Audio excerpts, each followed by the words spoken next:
I do, yes. From time to time, and I don't know where. It's not from us. It's as people are joining the meeting, I think.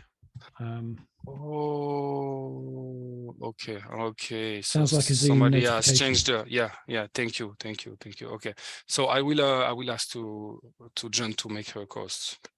Right. Yes, that would be Adrian Frunch, please, to be made co-host, one of the interpreters. Thank you. Yeah, no problem. You're welcome. Great, many thanks.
Welcome, everybody.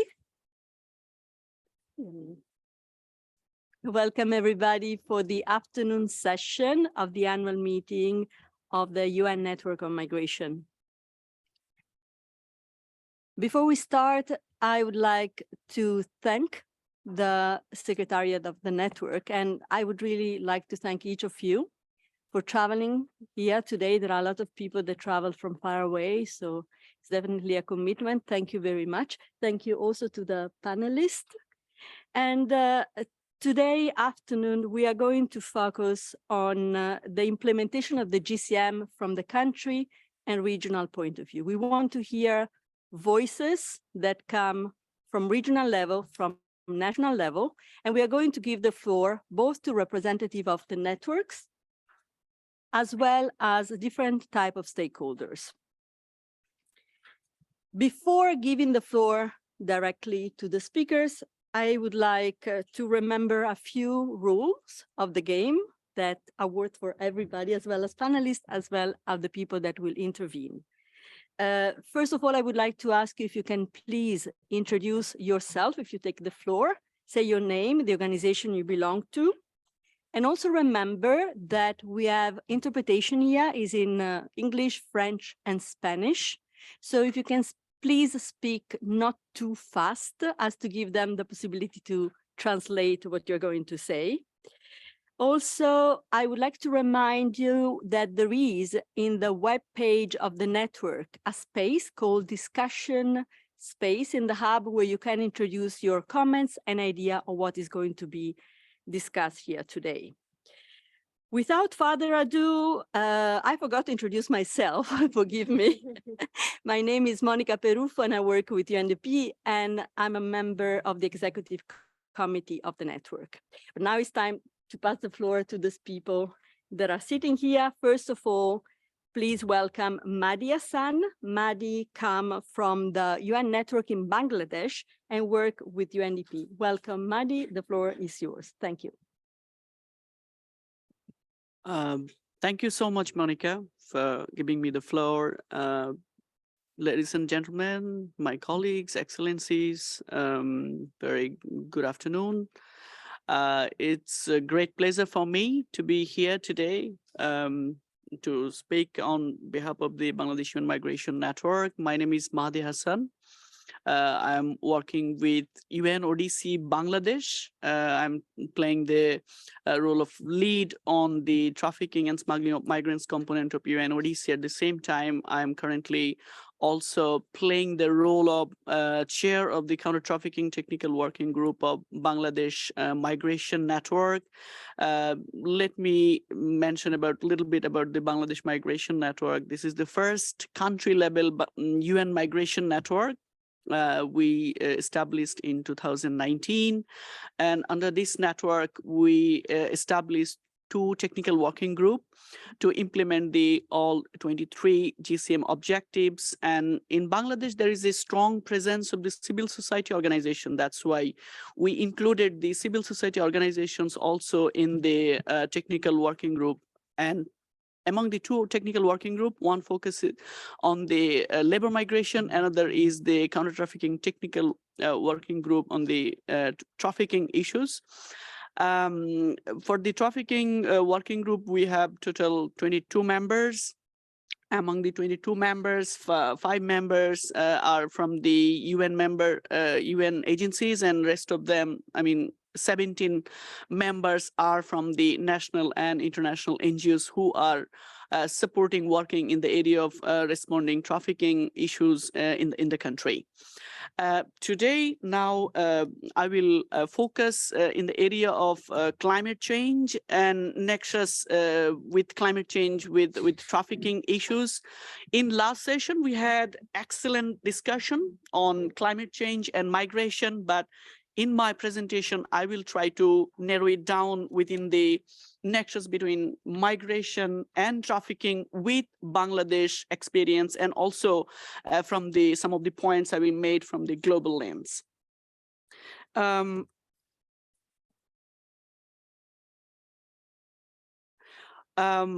in my presentation, I will focus on the findings from the recent policy paper UNODC developed globally, and the policy paper has been prepared as part of the one flagship report, that is the status of gender equality and the empowerment of women in YC member states, women and climate change.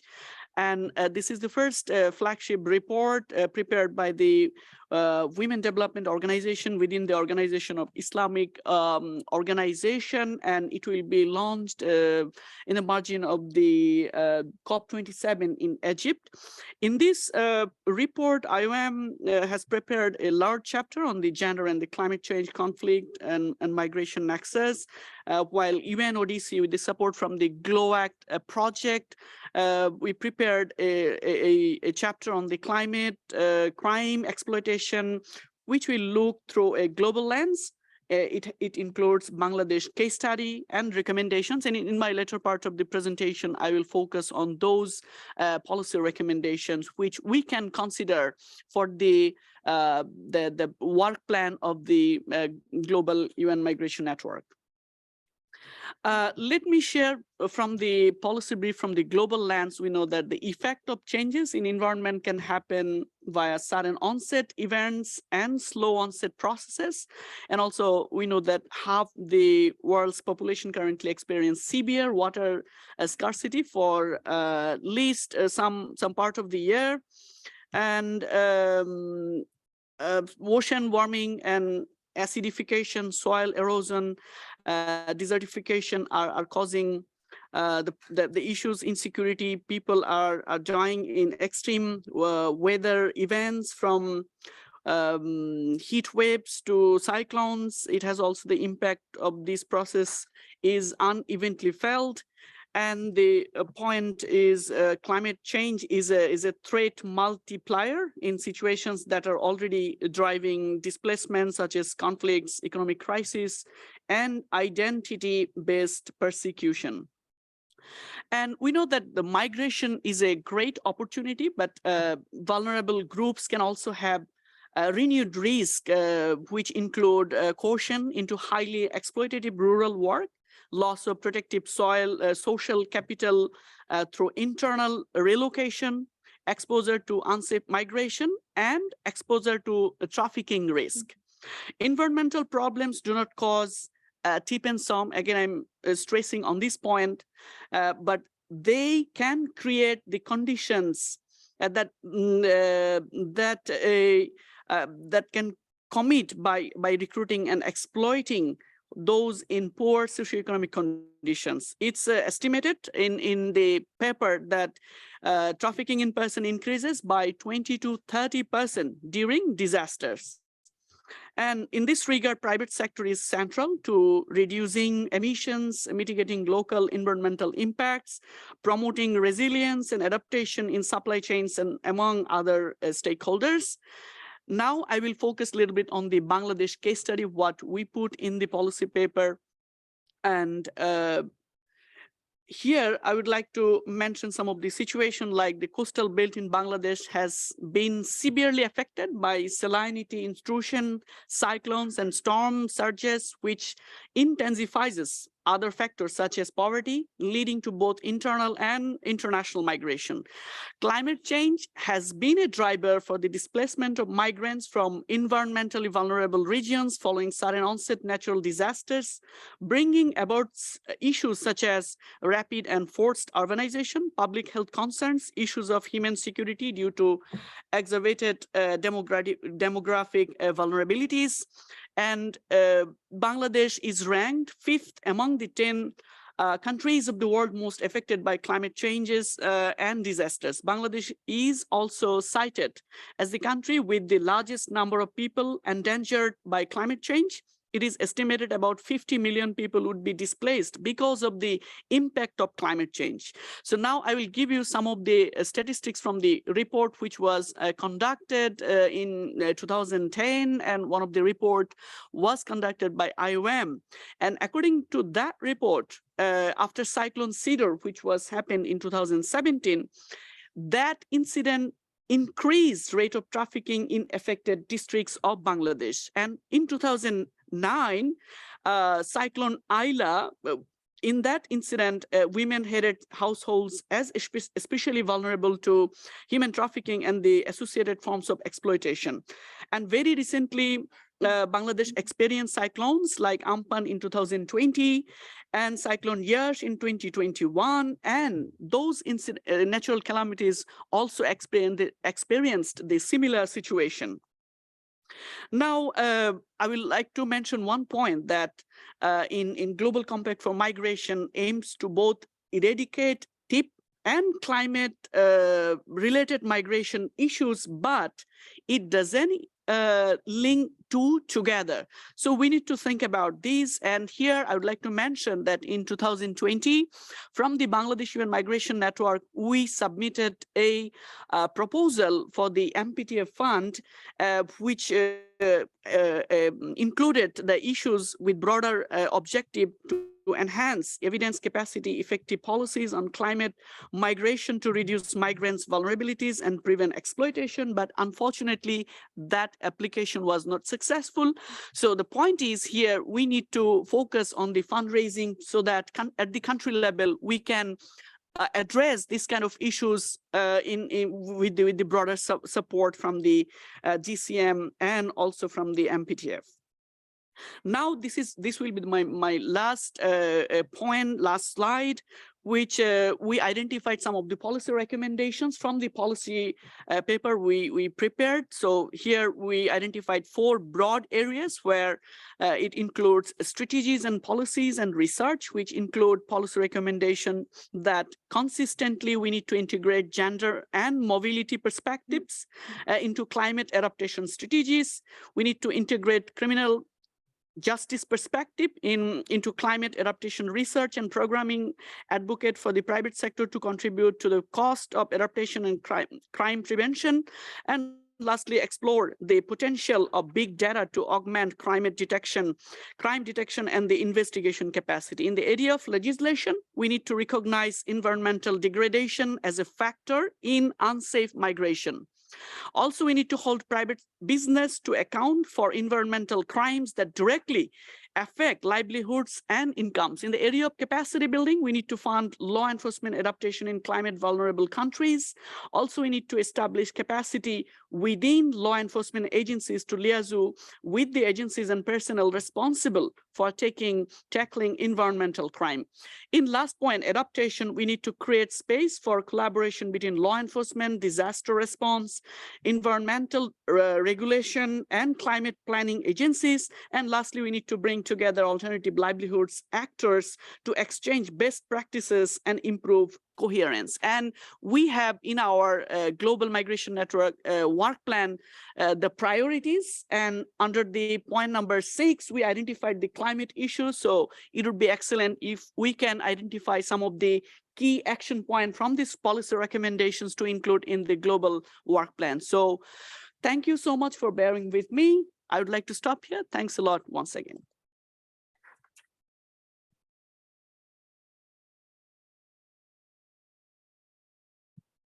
Thank you, Madi. Thank you for giving us an overview of what is going on in the network in Bangladesh. Thank you for highlighting your priorities. Definitely the cry for help and support regarding climate change and how to connect the dots with trafficking in persons and smuggling, and how migration become dangerous given certain precondition is very clear. And I have imagined that there will be more question about that. Now I would like to give the floor to Stella. Stella Opoku-Owusu is the Deputy Director of AFERD based in UK. Stella, the floor is yours. That's great. Thank you very much. And thanks really also for the opportunity to take the floor and to talk about country and regional implementation of the GCM. So as Monica had mentioned, I work with a diaspora and development organization, which is based in the UK. So I'll be bringing those perspectives really to the discussion. And I'd really like also to focus on, I think for us, it really is about, it's about concrete and operational implementation. And I think a number of people have mentioned that also today.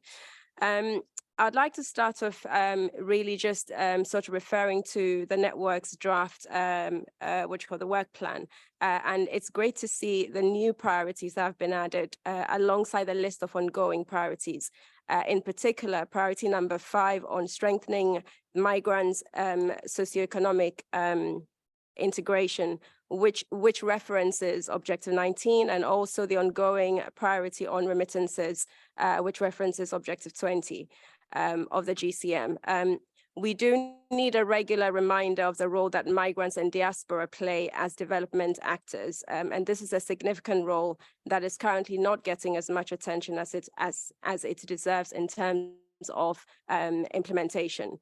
Given the significance of remittances over the years, could the network do more in prioritizing work areas that support the creation of development finance through the diaspora and migrants at national and regional levels? In the UK itself continues to be one of the top 10 sending countries, with an estimated remittance markets valued at $49 billion, and it's expected to be around $66 billion by 2027.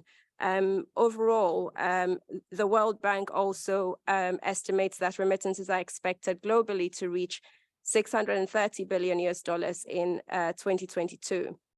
In 2021, just under $600 billion was estimated to have gone to low and middle income countries, a recovery and a significant high from the year before.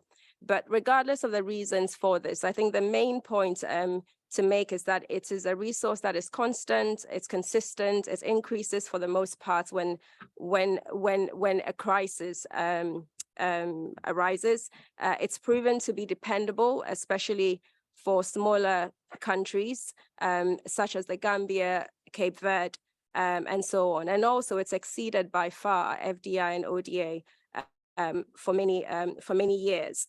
And on that, actually, just as an example, in the UK itself, the UK's ODA in 2020 was down to 14.5 million pounds, compared to remittances from the UK of around $10 billion. And I'm sorry, I've used in terms of currencies, but I'm sure you can work that out. On the other, so again, I suppose it's really just trying to highlight the significant financial resources of migrants and diaspora and the potential impact. On the other hand, we've also got a gap in how we finance the GCM implementation and subsequently migration-related objectives of the SDGs. And I believe that there is a discussion on this related to the migration multi-partner trust the fund tomorrow. But this is just to highlight that in the progress declaration, it talks about how insufficient the MMPTF has been in meeting the strong demand from member states and stakeholders to support the implementation of the Global Compact. And again, could the network's draft work plan perhaps refer to or suggest or support for member states, for stakeholders, for networking with members, for the development and creation of development finance through innovation and leverage, and in particular by leveraging migrants and diaspora remittances and diaspora finance, as this has proven to be the most significant external resource to low and middle income countries. There are a number of successful examples, but these continue to remain small scale and not supported to scale up. And just to give you some examples of those in the UK, in terms of match fund, in terms of remittance match funding schemes, which leverage diaspora investment and migrant investment, as well as in-kind contributions, just through the work that we do at Afford, as well as another organization called GKP, who are focused in the Gambia, and with the work that we do, which is focused at the moment in West Africa. Just in the last 5 years or so, we have both been able to leverage over £3 million from the diaspora in match funds, and this is a combination of investment and in-kind support. And still from the UK, there are a number of other examples. During the pandemic, we saw quite a lot of transfer of skills. There's a diaspora organization in the UK which is focused on Tunisia, who were supporting entrepreneurs in Tunisia to with different strategies of sustaining their of sustaining their work. You also had a number of people from the health sector in the UK, from Sudan, who were also supporting and sending a number of items to the Sudan as well. In all of this, I think it really is, I mean, we've seen the potential of leveraging diaspora investment to finance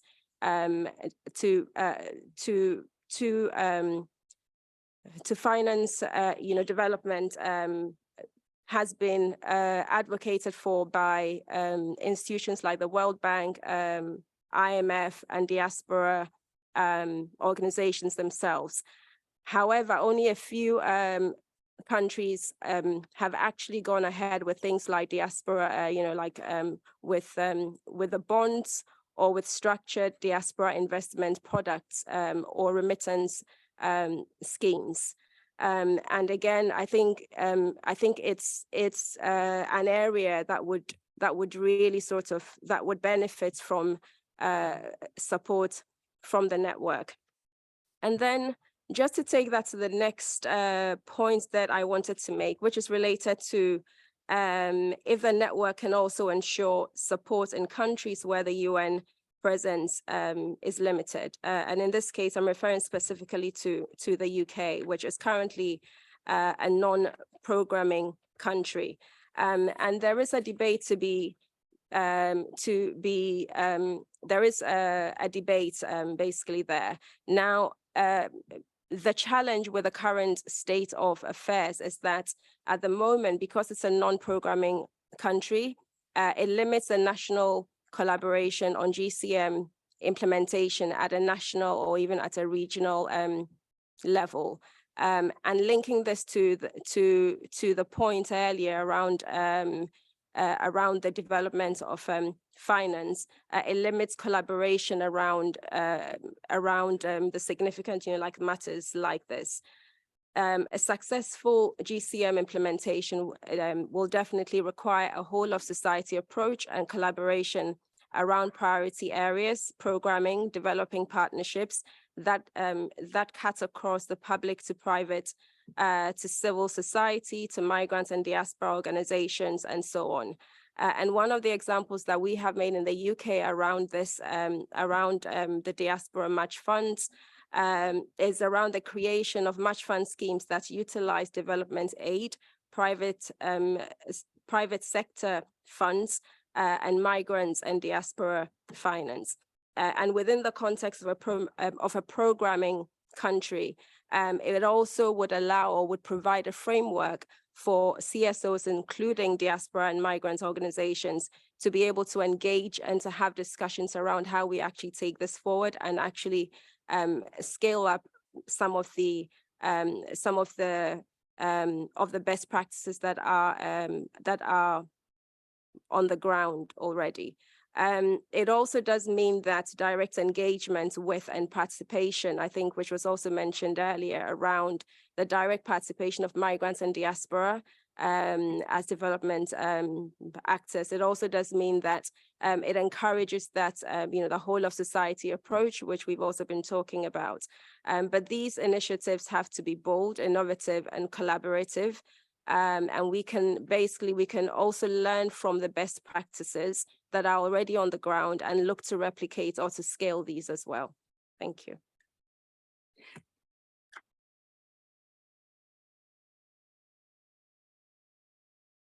Thank you, Stella. Stella reminds us of many points. I think I capture a few keywords. One clearly is inclusion and inclusion of diaspora, and how to use the resources that diaspora offer through inclusion and many ideas.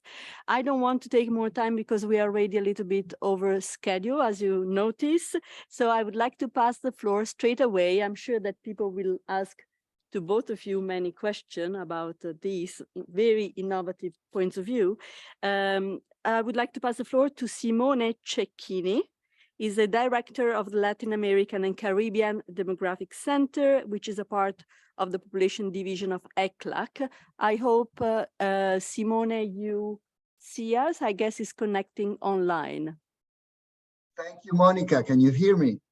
Simone, the floor is yours. Thanks, and thanks to IOM colleagues for the invitation to share our experience in Latin America and the Caribbean, where the ECLAC, together with the IOM, co-chairs the UN Regional Network on Migration. And in our region, the Regional Network on Migration is part of the issue-based coalition on human mobility, which in turn is co-chaired by ECLAC, IOM, UNHCR, and UNICEF. In my intervention, I would like to focus on the work we are carrying out in supporting the whole of government approach and especially the whole of society approach. In terms of the results of the network, well, we carried out a regional review meeting, obviously, for the implementation of GCM in April 2021, and then supported the process in preparation of IMRF activities, both targeted to government officials and civil society stakeholders. We carried out activities online, information sessions, and 4 thematic webinars. And there, over 180 government representatives participated, 200 civil society organizations. In total, we had like 800 participants and 39 countries. And with a variety of stakeholders, migrants organizations, worker representatives, national human rights institutions, academia, and about half of participants were women. These high levels of participation obviously reflect the fact that international migration is a high priority in our region. Migration flows towards the United States continue very, very strongly. And also we experience a great increase in intra-regional migration, especially in relation with the migration from Venezuela, but also from other countries. And interest in GCM implementation has been seen, for instance, in the fact that we have 8 countries serving as champion countries: Mexico, El Salvador, Honduras, Costa Rica, Panama, Colombia, Ecuador, and Peru, and also 16 countries presented national voluntary reports to the IMRF. A distinct characteristic of our region is that civil society is very active, especially with respect to development and population issues. These could be seen in the multi-stakeholder event at the IMRF, in the roundtables, in the policy debate, with several interventions from civil society from Latin America and the Caribbean, stressing the need to protect the human rights of migrant persons. At the regional level, we had a preparatory meeting to the IMRF with 500 people participating. And as part of the GCM regional review, the need to materialize the whole of society approach into concrete actions came out, right? And this process sparked great interest from several organizations to work more closely with the United Nations systems and foster the dialogue to explore ways to promote participation in the IMRF and beyond. And thus, as a result, the civil society open and permanent dialogue mechanism in Latin America and the Caribbean was created in February of this year. And its purpose is to promote dialogue, obviously, and advice and consultation on international migration. It is this mechanism has 4 working tables following the IMRF grouping: drivers and regular pathways, 2, border governance, saving lives and sustainable reintegration, 3, inclusion of migrants, 4, data, information, and evidence-based policymaking. These working tables meet periodically and develop actions such as systematization of group practices, a collection of inputs for dialogue meetings, and making pledges on GCM implementation, among others. As far as we know, this mechanism is innovative and unique among UN networks on migration. At this first stage, from the United Nations systems, ECLAC and IOM are leading the initiative with collaboration of ILO and UNDP, and it is indeed a learning process for all involved. The civil society mechanism includes a liaison group made up of 2 representatives designated by each working table and on a rotating basis by 2 agencies from the civil society working group of the UN regional network, which already exists. These liaison groups meet on a quarterly basis and are responsible for the coordination of the working tables, definition of strategic actions, and the facilitation of permanent activities to ensure that this mechanism works properly. And also, as part of the pledging initiative launched in preparation to the IMRF, the UN Regional Network on Migration in Latin America and the Caribbean pledged to organize an annual dialogue between these mechanisms and governments in the region. And the objective of this annual meeting, is to promote coordination of joint actions, identify opportunities and challenges in GCM implementation, and apply the recommendations of the IMRF, the regional review, and particularly the progress declaration. This first meeting of the mechanism with government representatives should take place in the next few weeks, and we look forward, obviously, to sharing the results and lessons learned from it. I think it is a really important meeting because I was at the IMRF and the multi-stakeholder dialogue was fantastic, but very few governments were attending and listening and participating. And finally, let me stress that promoting the whole of society and whole of government approach also entails from the UN to establish virtuous synergies with other already established regional and sub-regional processes related to international migration, say in our region, the South American Conference on Migration, the Regional Conference on Migration, and the Regional Conference on Population and Development.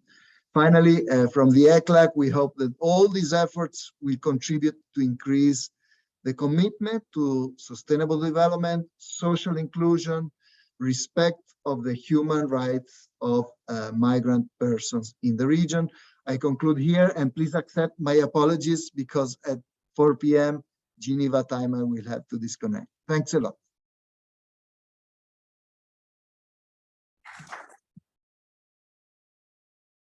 Many thanks, Simone. It's really great to have an update of what is going on in the regional network for Latin America and Caribbean. And it's really it's exciting the level of involvement and the space and the listening that you have given to the civil society organization and the support that you give to the pledges. That is a very important tool that is really important to keep on mind when we will do the follow-up of the GCM follow-up. Now, before opening up the floor to the question from the floor, I would really like to remind you again to introduce yourself, to mention both your name, the organization you belong to. If it's possible, try to stick to 3 minutes per person. We already have a very long list of people who requested to speak. And that's all. The floor is yours.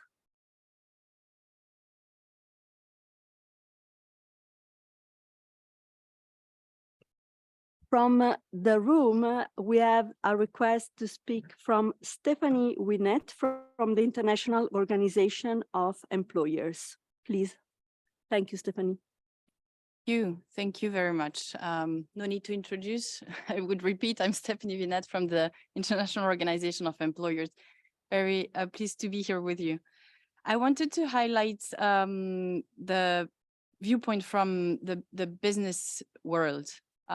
We've been contributing to the GCM, and I just wanted to recall the business priorities, which are legal pathways to have access to skills, frameworks conducive to responsible recruitment, and skills recognition across borders. And you may all see that those objectives very much link to objectives 5, 6, 18 of the GCM. But it does have an impact on other objectives as well. And I just wanted to highlight 4 areas in which our group will focus next year with the aim of contributing to the Global Forum on Migration and Development, but which could obviously also serve the purpose and the work of the UN network. The first one is we'd like to look at the impact of remote work on mobility. And this is quite a hot topic currently with business immigration. Governments have introduced innovative schemes such as the nomad visas. And we'd like to deep dive a bit on the employer's position with regards to those innovative pathways. What are the implications of remote work for employers in terms of taxation, social protection, etc.? How could this be streamlined? What are the good practices that governments have put in place in that regard?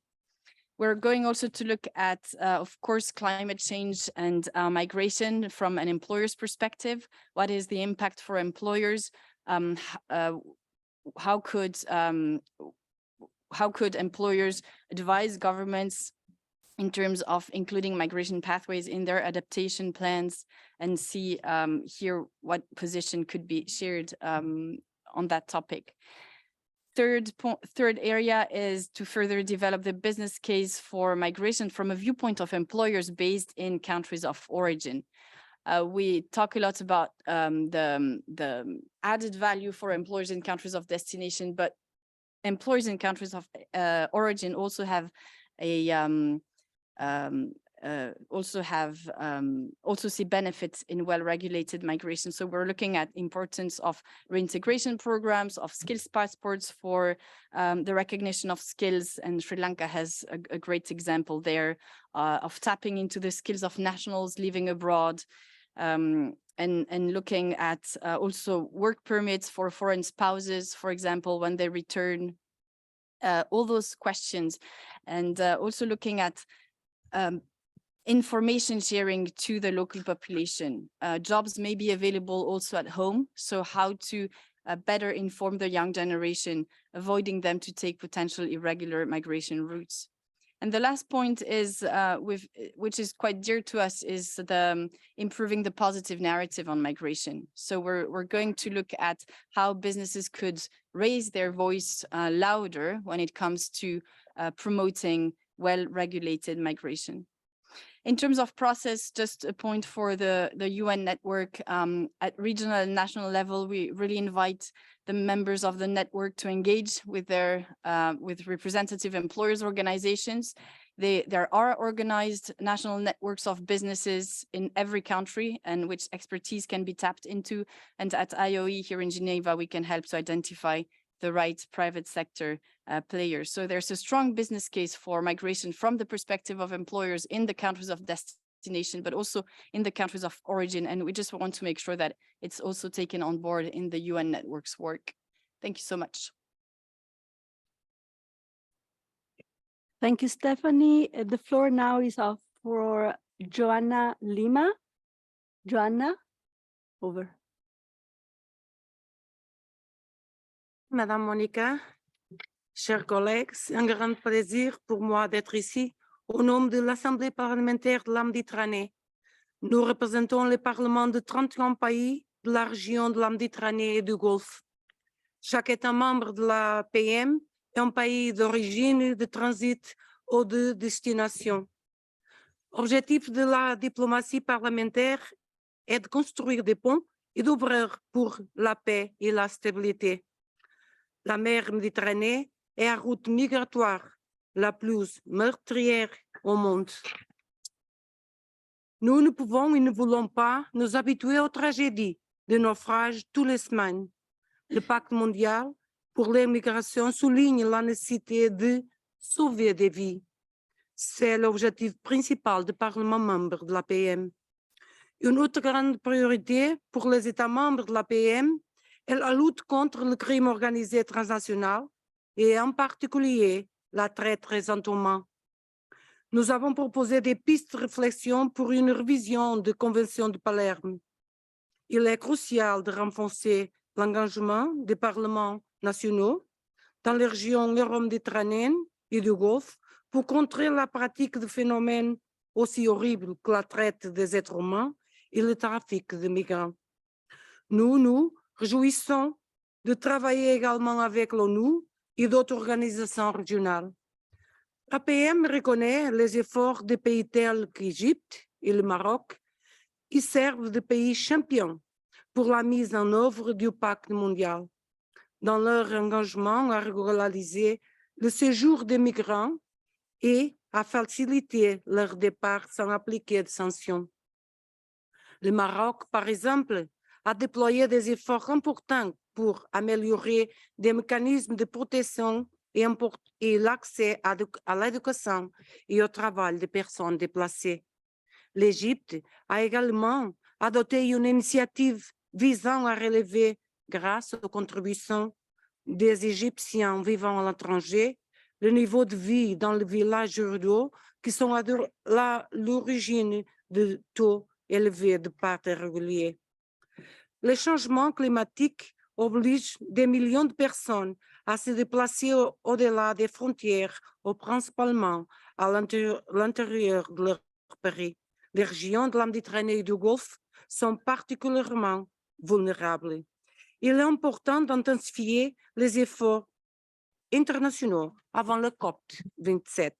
Les effets du changement climatique affectent de manière disproportionnée les personnes déjà marginalisées en montant les vulnérabilités. L'APM a demandé la reconnaissance du statut de réfugié environnemental dans le droit international. Il est important de se concentrer sur les exemples positifs afin que les mesures législatives prises par les États membres de l'APM puissent être reproductives dans l'autre pays. Il convient de mentionner la décision de la Jordanie, qui a été le premier pays pendant la pandémie de COVID-19 à offrir des vaccins aux réfugiés et aux demandeurs d'asile sur son territoire. La pandémie a mis en évidence la nécessité d'un accès généralisé aux soins. L'APM soutient des travaux visant à mettre en place un instrument global de préparation aux pandémies. Ce système devrait également inclure les personnes en déplacement. La tragédie qui se déroule encore en Ukraine à cause de l'agression russe nous a montré qu'il est possible de gérer les flux de réfugiés d'une certaine manière. Je tiens ici à remercier tous les pays qui accueillent des femmes, des enfants et des personnes âgées ukrainiennes, en particulier l'APM et la Roumanie, pays frontaliers que nous avons visités en mai dernier. Je tiens, pour terminer, également à souligner que mon pays, le Portugal, un pays champion pour la mise en œuvre du pacte mondial, renforcera davantage sa capacité à intégrer les migrants et les réfugiés en permettant leur intégration socio-économique dans tous les pays. L'APM, dans son ensemble, s'engage à soutenir les Nations Unies et ses États membres pour la nouvelle période de travail jusqu'en 2024. Je vous remercie pour votre attention.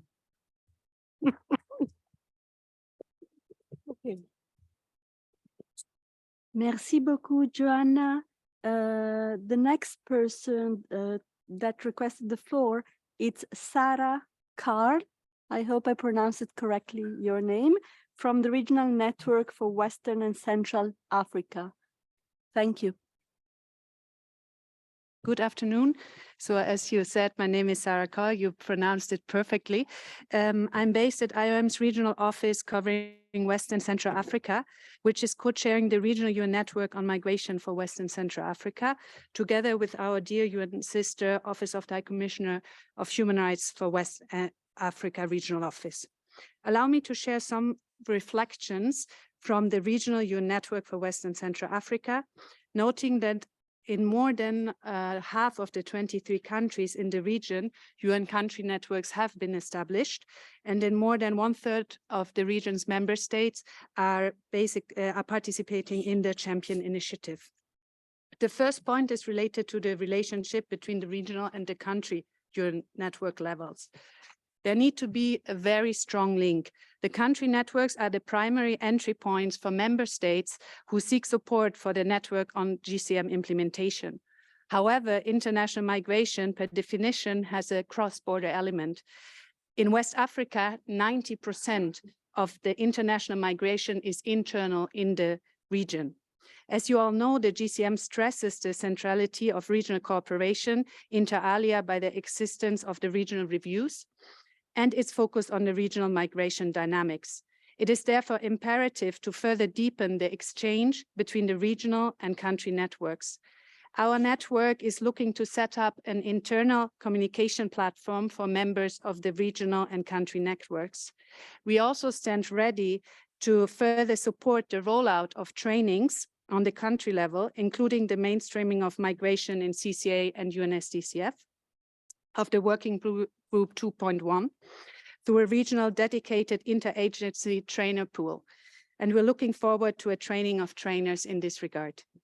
The second point is on the importance of the collaboration within the network at the global and regional level. We need to ensure that the overarching vision and priorities of the network are shared on all levels. The regional UN networks have the capacity to amplify and to support the messages and guidelines of the network that are created at the global level. We need to speak with one voice across the different levels and therefore intensify exchanges between the executive committee at the global level and the regional UN network on migration. For example, the executive committee could organize biannual meetings with regional networks represented by either its co-chairs or by the different co-leaders of work streams of the agencies. One meeting could be on the director level, while the other one could be on a more technical level. In this regard, we would like to encourage also to further reflect about providing more structural financial support to the networks, both on the regional and national level, to ensure that they can meet their full potential and meet their expectation. In sum, coherence is crucial for the identity of the UN network, as well as to ensure effective support to the implementation of the Global Compact. The priorities as articulated in the UN network's work plan are therefore important guidance for regional and country networks as we set our priorities and update our work plans. Equally important is, however, to contextualize the regional and country work plan, in particular to the country priorities and specificities, as well as to the realities and capacities of the UN agencies and other stakeholders on the ground. For country and regional networks, the flexibility in setting the priorities and elaborating actionable work plans and establishing working group is therefore vital. Let me give you a practical example. The current ongoing development of the upcoming 24 months work plan of the regional UN network of West and Central Africa is based on the following country and regional consideration. UN priorities on migration with a focus on joint priorities in the region, the capacity and priorities of UNCTs or regional offices and its members on migration issues, a wide range of key regional stakeholders to be actively engaged in the network, a discussion which is co-led by our leads of stakeholder workstream Office of the High Commissioner on Human Rights and UNICEF, and maybe most importantly, the priorities of the government and intergovernmental bodies. We are confident that through our common support and exchange, including of best practice and challenges like today, the identity of the network will be further strengthened. Thank you.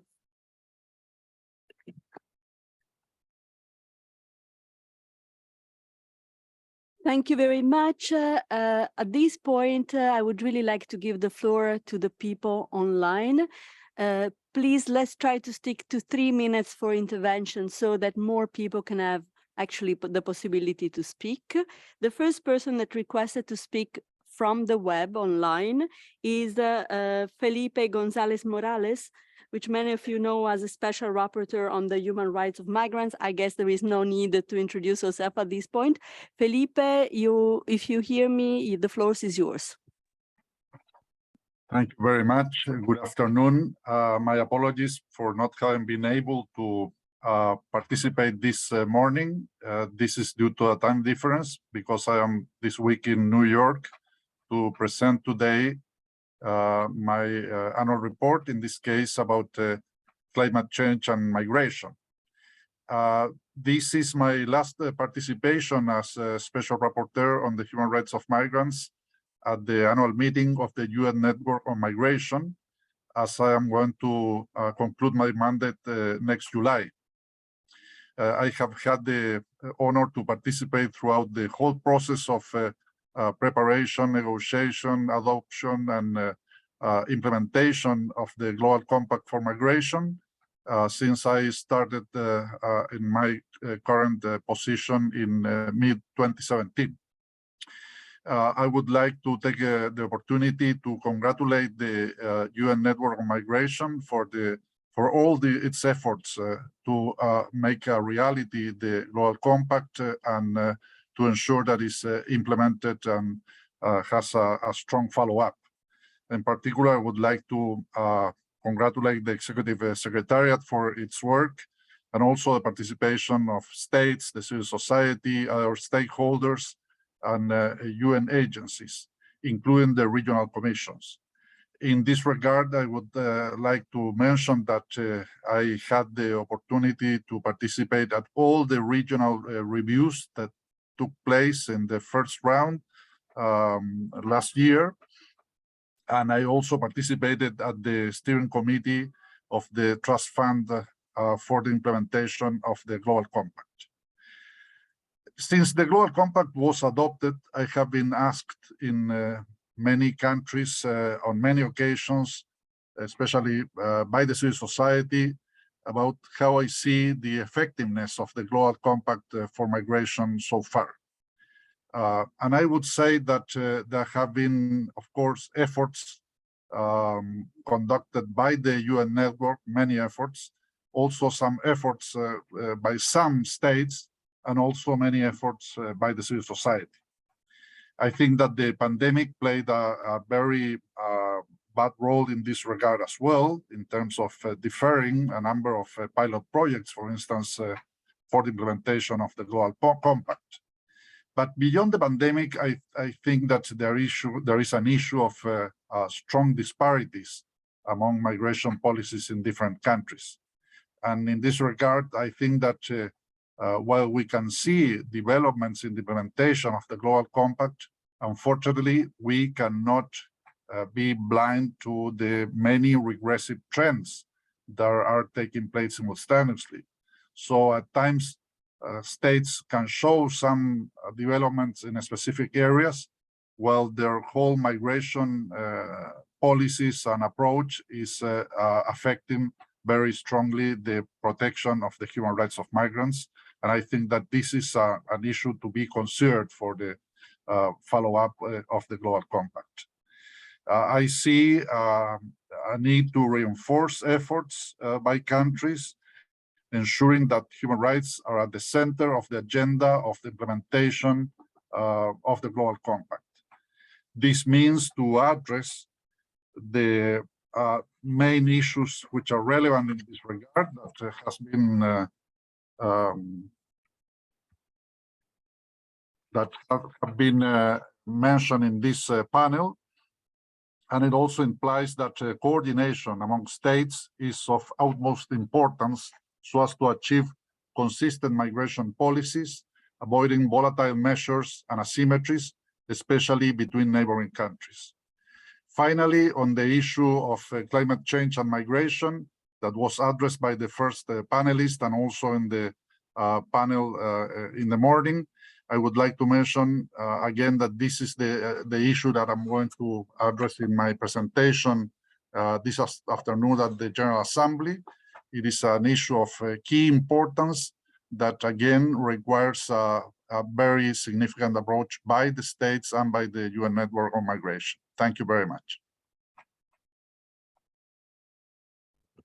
Thank you, Felipe. Without further ado, I would like to give the floor to Diana Martinez from International Detention Coalition. She's also online. Diana, the floor is yours.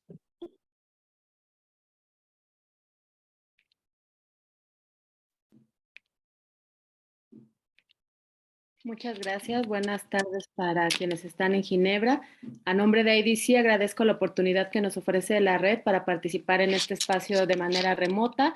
Tanto la directora de IDC, Carolina Gotardo, como mi colega coordinadora de incidencia global, Silvia Gómez, está con ustedes, lo cual nos da mucho gusto. Desde la Oficina Regional de las Américas, basada en México, queremos aportar al diálogo algunas reflexiones que permitan ampliar o integrar nuevas líneas de trabajo a la red. Primero, sobre el desarrollo de indicadores y la importancia del monitoreo y la evaluación. El trabajo de IDC en las Américas durante la última década y específicamente en México nos ha llevado a confirmar la importancia del monitoreo, la evaluación y por lo tanto del desarrollo de indicadores para asegurar la sostenibilidad y la ampliación de los programas de alternativas a la detención, que es una de las líneas estratégicas de la coalición. En este sentido, estamos colaborando con actores de gobierno, agencias de Naciones Unidas y sociedad civil en el desarrollo de indicadores. Este es un aprendizaje intrarregional que queremos compartir con ustedes, que estamos realizando con nuestros colegas de la oficina de IDC en Asia Pacífico y que han avanzado en marcos de monitoreo y evaluación, con quienes hemos iniciado un intercambio que va a servir a México, eso esperamos, para hacer un ejercicio similar enmarcado en indicadores que permitan ver el avance del objetivo 13 del Pacto Mundial relacionado con la no detención de niñez y adolescencia migrante. En Asia Pacífico, IDC está coordinando nuestro trabajo nacional, regional y global y somos cofacilitadores del grupo de trabajo en alternativas a la detención en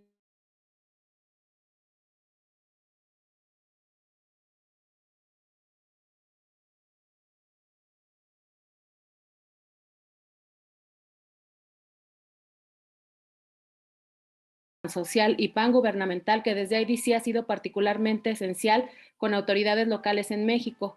El trabajo que como coalición hacemos con organizaciones aliadas y en redes nos ha permitido incluir la experiencia de las personas afectadas o en riesgo de detención migratoria, monitorear las acciones gubernamentales, estatales y municipales para detectar obstáculos, aprendizajes y prácticas prometedoras que lleven a la creación de planes de acción que permitan a los gobiernos locales cumplir con el mandato de no detener a niñas, niños y adolescentes migrantes y en su lugar garantizar la adopción de modelos de cuidados alternativos. Para conseguir esto, hemos impulsado capacitaciones con distintos niveles de autoridades de protección, albergues que reciben a niñez y adolescencia en situación de movilidad, intercambio entre pares y apoyo técnico para la elaboración de documentos, etcétera. Queremos también destacar los trabajos de peer learning con actores relevantes. Desde IDC hemos comprobado durante los últimos años cómo esta metodología de trabajo apoya en avanzar hacia el desarrollo de alternativas basadas en derechos, ergo en la implementación del Objetivo 13 del Pacto. IDC y su membresía ha impulsado este trabajo en las estructuras de la red como colíderes de grupos de trabajo de la red de migración a nivel local y explorando la conexión con el nivel local, nacional y regional a través de esta metodología con el objetivo de impulsar el cambio. En este sentido, queremos hablar de la importancia del aprendizaje de proyectos liderados por otras redes nacionales y que sería positivo duplicar, por ejemplo, lo que ya habíamos comentado que se está realizando en Asia Pacífico, quienes junto con el Workstream en Alternativas a la Detención ha realizado un reporte del mapeo de prácticas de detención y alternativas en 19 países de la región. Nuestra intención es que mapeos similares en otras regiones sean realizados porque consideramos que son de mucha utilidad. Finalmente, cierro mi participación diciendo que en México hemos tenido ya conversaciones preliminares con la red nacional e identificamos una fuerte posibilidad de integrar los puntos anteriores. Sabemos que la red está trabajando en los términos de referencia para colaborar con la sociedad civil en este país y estamos contentas de poder colaborar aquí en México, ya que dada la experiencia que tiene tanto México como la región de las Américas, consideramos que para fortalecer el trabajo de formación de las redes nacionales, una red regional es fuerte clave y esa es nuestra apuesta. Muchísimas gracias por el espacio. Gracias. Muchas gracias, Diana. And now the floor is another online intervention from Janet Valverde from IOM Kenya. Janet, it's on you now. Yes, can you hear me? Yes, we can. Great. Yes, so I'm gonna share some of the reflections from the Kenya UN Network on Migration. The network was established on March 2020, and it's been shared currently by the UN Resident Coordinator. So how we have been drafting our work plan is taking into account the core priorities of the global work plan, just adapting them into the national context. And the same can be said for the thematic priorities. For the thematic priorities, these have been translated in the technical working groups and is there where you can see the whole of society approach. We have different civil society organizations, faith-based organizations, academia, and trade union organizations in there. We have one that it's on migration and development. The second is on counter-trafficking and smuggling of migrants. And the third being on migration and preventing and countering violent extremism, which is a topic that it's not necessarily reflected on the GCM, but it's important given the national context. In terms of going forward, I think we are going to meet on the next couple of weeks in mid-November to discuss on the work plan, because we have just launched our UN Sustainable Cooperation Framework. So we do want to align what is our work plan with this cooperation framework. And then for the cooperation framework, there's a strong component on devolution. And we have 4 major groups in the LNOB lens. So leaving no one behind, that includes people living in the arid and semi-arid lands, women, girls, youth, children, and people living in informal urban settlements. These also, migrants are also included as part of vulnerable populations within those groups. So taking into that account, we would like to see how there's a stronger component on how the GCM will be implemented at the local level, at the municipality level, because it's there where the response to migrant is taking place, and also it's the people at the municipal services who are responding to the needs and the challenges of migrants. Additionally, with the signing of the Kampala Declaration on Migration, Environment, and Climate Change, we're going to review the work plan to have a stronger component on migration and environment and climate change. Kenya is, it's also facing the challenges of natural hazards and human and man-made disasters, drought being one of them. And then with these two in mind, we will keep pushing for the whole of government approach. I think having people from the local level in different consultations, workshops, has been the challenge, because in terms of funding, we are still working with the National Coordination Mechanism on Migration in Kenya, which is a government-led coordination platform to have migration coordination platforms at the local level. And when we are doing that in the different municipalities in Kenya, we are integrating a component on GCM and also on the migration governance indicators. I will also echo what Diana said in terms of the indicators. I think there's a need to have more indicators in terms of migration, especially as the SDG indicators. There are not that many on necessarily on migration, and also as we try to use the migration governance indicators also as a way to monitor and evaluate the global compact on migration. I think that's it from my side. Thank you. Many thanks, Janet. And now it's time to give the possibility to our panelists to answer. Well, we know that unfortunately Simone is not anymore online, but first, Stella, maybe you wanted to answer or to contribute something to what the intervention from the public have already stated. Yes, absolutely. Thank you very much, Monica. And it's been good just to hear other comments as well that have been made. I was just going to touch on one point, and then I'll add a couple of things to that as well. And I think it was a point that was made about the contribution of migrants to business, basically. And I think I was just going to say that in terms of some of the points that I was making earlier on around how you can leverage diaspora and migrant remittances. A lot of what we've been doing is really to focus on this area around job creation and businesses. And I think this is where, in terms of entrepreneurship and supporting migrants in country of origin, and really sort of channeling a lot of the work and the finance that is also leveraged, because it's also about looking at a model of sustainability as well. And these are also some of the areas that, at a country level as well, in terms of the supports that could also be provided. And then I just wanted to also mention, just to perhaps give a little bit of context, just to finish off with, in relation to the UK in particular. I mean, the UK during the pandemic came out to basically declare, remittances as an essential service, and also together with Switzerland also had the call for action to keep remittances flowing, which is all very important. And from our experience, the UK has always sort of led on piloting a number of migrants and diaspora initiatives as well. And we, I guess, in terms of the sort of engagement, we feel that perhaps going back to the point that I was making around the programming, if by going down that route, it sort of puts, countries that are currently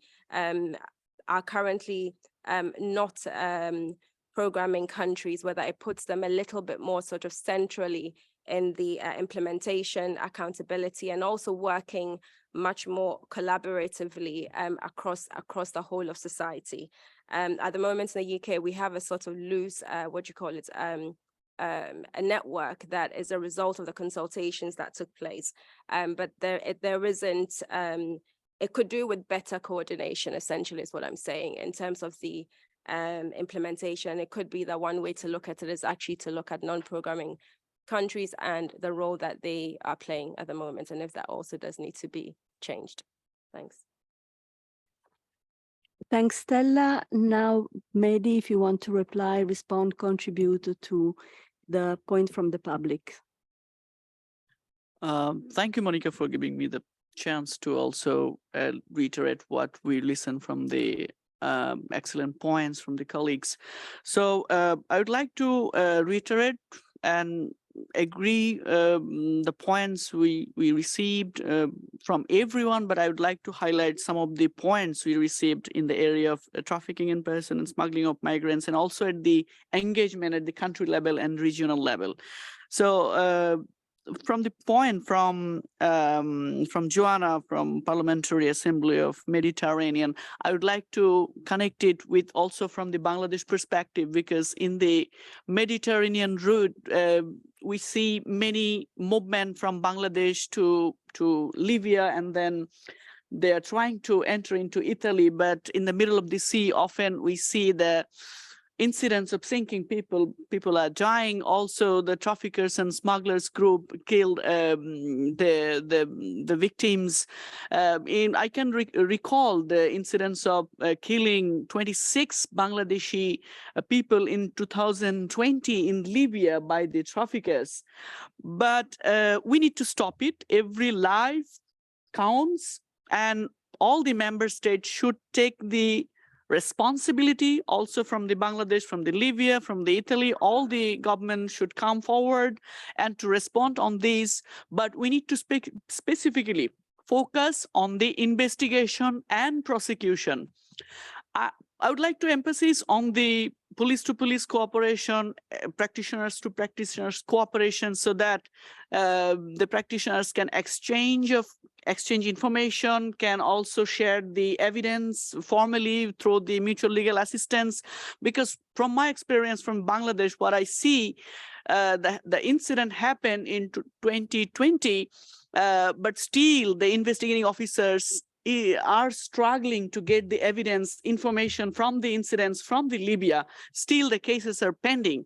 So that's why this is very important. Also, liaison magistrate between both countries and also the countries which are relevant in this area, we should emphasis on this. And also the data collection, data analysis is very important, because sometimes when we like to understand the situation, actually, we don't know what's happening really. From the other perspective, also, the colleague mentioned about the GCC countries. This is the same for Bangladesh. GCC countries are the main destination countries, and often we get the report about the exploitation. Again, we need to focus on the criminal justice response in this area. And my last point, I want to reiterate that the importance on the importance of focusing at the country level, because Sarah rightly mentioned that the country is the main entry point for the response. So this is the same, I feel, for Bangladesh as well. For example, we are working to implement all the 23 objectives, because Bangladesh is the champion country. So this is an opportunity to open up the discussion in the almost all areas.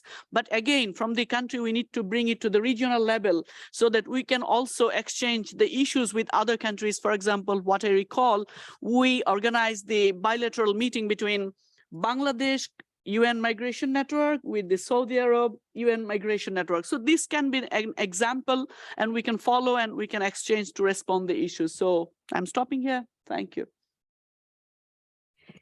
Mehdi, Stella, thank you very much. Thank you very much for everybody who intervened from the public, both online and in this room. There are still several hands or tag name raised. It doesn't matter. It doesn't mean that you will not speak. Just please keep it on, because we are going to have a break for 30 minutes for the coffee, but please bear with me for still 2 more minutes. I just would like to mention a few ideas, since they are still fresh from the discussion here and the floor. It seems to me that the entire discussion has been structured along several issues. Of course, it's not possible to reduce it because the discussion was very rich, but on one side, very pressing problems that are very much identified. Definitely climate change is a very relevant one mentioned by several of you. The same is for the death being in the sea, in any case, of the missing migrants. The same is for the recognition of the inclusion of the voices of the migrants and the other stakeholders. But while these problems in this moment are being recognized inside the work plan of the network, very likely there are also some additional ideas, voices, or as Stella said, innovative thinking that we might want to also expand the discussion. For me, it was extremely interesting to hear about the inclusion of diaspora, inclusion of the migrants, inclusion of the business sector as solutions. Because definitely the amount even of resources, financial resources that the diaspora move in this moment are so relevant that it's impossible not to see them as a potential way to address solution. Tomorrow, we are going to listen about the MPTF, the Multi-Partnership Trust Fund. That is definitely an important resource. Mehdi mentioned it today about the fact that their proposal has been not accepted, but that is definitely something important for you to understand what are the modalities to work through that fund, but also to explore additional resources to actually carry out the work plan. And also, and there, allow me to wrap it up, I would like really to invite you to go to the discussion space on the web in the network where the work plan is published, to have a look, and also to mention, to highlight if you want to participate to any of those work streams, because now is the moment in which you can raise your hand and participate to the work of those work groups for the next 2 years. So we do need you to be active. That's all. Now we break for the coffee. That's as much as important, as much as we discuss here. Enjoy, network, and we see each other in 30 minutes at 4:45. Thank you very much.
Welcome back, everybody. So before we start the second part of our session, a few special announcements. Let's start from the social one.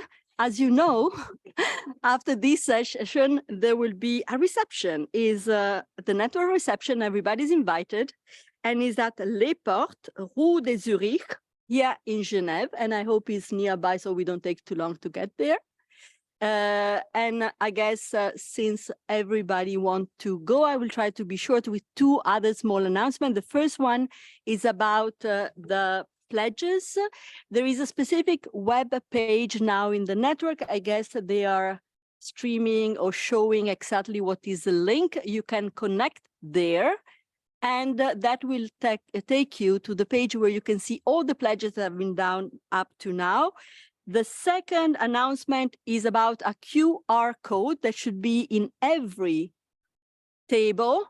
You can scan it, and that QR code is taking you to a web page with a survey. It's a survey to collect your recommendation, ideas, anything you want to advise the network to do to improve its job. And again, last but not least, remember that also the work plan is online and will be very important. You can have a look at the work plan in order to give your advices over. But now let's pass to the second part of our session. And I would really like to give the floor to Juliana Manrique. Juliana is the representative of the Colombian Employer Association called ANDI, and I let Juliana to say more. Bienvenida, Juliana. Gracias. Buenas tardes para todos. Como lo decía nuestra moderadora, trabajo como directora laboral en la organización de empleadores más representativa de Colombia, y la ANDI hace parte de la Organización Internacional de Empleadores OIE. Un saludo muy especial a mis compañeros de panel. Hoy me complace muy especialmente ofrecer la perspectiva del Grupo Asesor Empresarial en Migración, que es liderado por la OIE, como les mencionaba, es la Organización Internacional de Empleadores. Y en primer lugar, considero muy importante resaltar que la Red de Naciones Unidas para la Migración necesita trabajar en coordinación y cooperación con el sector privado. A nivel global, a través de la OIE, pero también a nivel regional y nacional, a través de las organizaciones de empleadores, que son entidades que cuentan con la experiencia y el conocimiento en apoyar la construcción de políticas públicas con los diferentes gobiernos. En ese sentido, nosotros consideramos que el sector privado es un importante actor que debe ser tenido en cuenta al momento de analizar el tema de la migración laboral mundial, y por lo tanto también debe ser tenido en cuenta en el proceso de implementación del Pacto Mundial de Migración. Yo quiero responder un par de preguntas que nos mencionó nuestra moderadora en la preparación de este panel, y es cómo podrían ustedes apoyar el Pacto Mundial para la Migración y adicionalmente qué retos encuentran. Sobre el apoyo, la contribución que los empleadores podemos dar en la implementación del Pacto Mundial de Migración y el fortalecimiento de la Red de las Naciones Unidas sobre la migración, consideramos que puede ir en varias vías. Lo primero es que sin duda consideramos que los empleadores pueden apoyar con el cumplimiento de los objetivos 5, de los objetivos 6 y 18 sobre las vías de migración regular, el reclutamiento y el trabajo decente y el desarrollo y reconocimiento de competencias. Sin duda, el sector privado ha desarrollado múltiples estrategias e importantes esfuerzos, y podemos apoyarlos con esas estrategias y esos esfuerzos para avanzar en el cumplimiento de esos 3 objetivos específicamente. También podemos aportar incorporando esa dimensión social en las políticas migratorias. El diálogo social tripartito sin duda es absolutamente determinante para la elaboración, pero también para la aplicación de políticas y prácticas en migración que sean viables, que sean creíbles, pero que además sean sostenibles. Podemos apoyar también a los gobiernos en estrategias que nos permitan cambiar la narrativa y el enfoque de la migración. La migración ya no debe ser vista como un problema. La migración debería verse como una oportunidad para ser más competitivos, una oportunidad además para incluir a una población que puede hacer crecer las economías de los diferentes países. Y sobre los retos que encontramos desde los empleadores, quiero enfocarme específicamente en 4 retos. El primero, y para nosotros más importante, es contar con unos marcos jurídicos que sean previsibles y que sean transparentes. Y es que para los empleadores es fundamental contar con leyes y políticas en migración que sean claras, que sean transparentes y que sean eficaces y que permitan la circulación de los trabajadores en el momento y en el lugar que se requieren. Los sistemas que son demasiado complejos o que cambian con mucha frecuencia, lo que hacen es entorpecer el cumplimiento de las leyes nacionales y amenazan las protecciones del mercado laboral. Además, dificultan la contratación de personal con las competencias que las empresas requieren y finalmente obstaculizan que los migrantes emprendan su carrera profesional y mantengan a sus familias en condiciones dignas. En segundo lugar, muy importante, prácticas de reclutamiento responsables. Es necesario contar con marcos normativos que conduzcan a contrataciones éticas, a contrataciones justas y responsables. La comunidad de empresarios sin duda está en contra de cobrar a los trabajadores los costos asociados al reclutamiento. Los servicios de empleo y de reclutamiento que están debidamente regulados, lo que hacen es justamente mejorar el funcionamiento de los mercados laborales. Y por eso lo que queremos desde el sector empresarial es hacer un llamado para que en los diferentes países se haga una regulación relevante alrededor de este tema. En tercer lugar, sobre el desarrollo de competencias y habilidades y el reconocimiento de esas competencias que respondan y se adecúen a las realidades y a las necesidades del mercado laboral actual. Es preciso identificar cuáles son esas brechas de habilidades a nivel nacional para ayudar a las empresas a contratar los trabajadores extranjeros que requieren. Se tienen que alinear entonces las políticas de migración con las políticas de desarrollo de competencias y habilidades y las políticas educativas para lograr satisfacer esas necesidades del mercado laboral. Y en cuarto lugar, el uso de la tecnología y de las soluciones innovadoras. La pandemia ocasionada por la COVID-19 ha dejado una clara muestra de nuestra dependencia de la tecnología y sobre todo esa urgente necesidad de transformación digital en todos los procesos migratorios. La tecnología adicionalmente nos puede ayudar también a identificar esas brechas de capital humano en el mercado laboral y nos puede ayudar a configurar ecosistemas de innovación que nos permita hacer rastreos de los ciclos migratorios. Podemos utilizar la tecnología y la innovación para avanzar también en términos de migración regular. Teniendo en cuenta entonces estos retos, un aspecto muy importante en la implementación del pacto es el fortalecimiento del diálogo entre las empresas, los gobiernos y los organismos internacionales, porque se requiere mejorar la gobernanza de la migración a nivel nacional, pero también a nivel regional y a nivel global. Muchas gracias.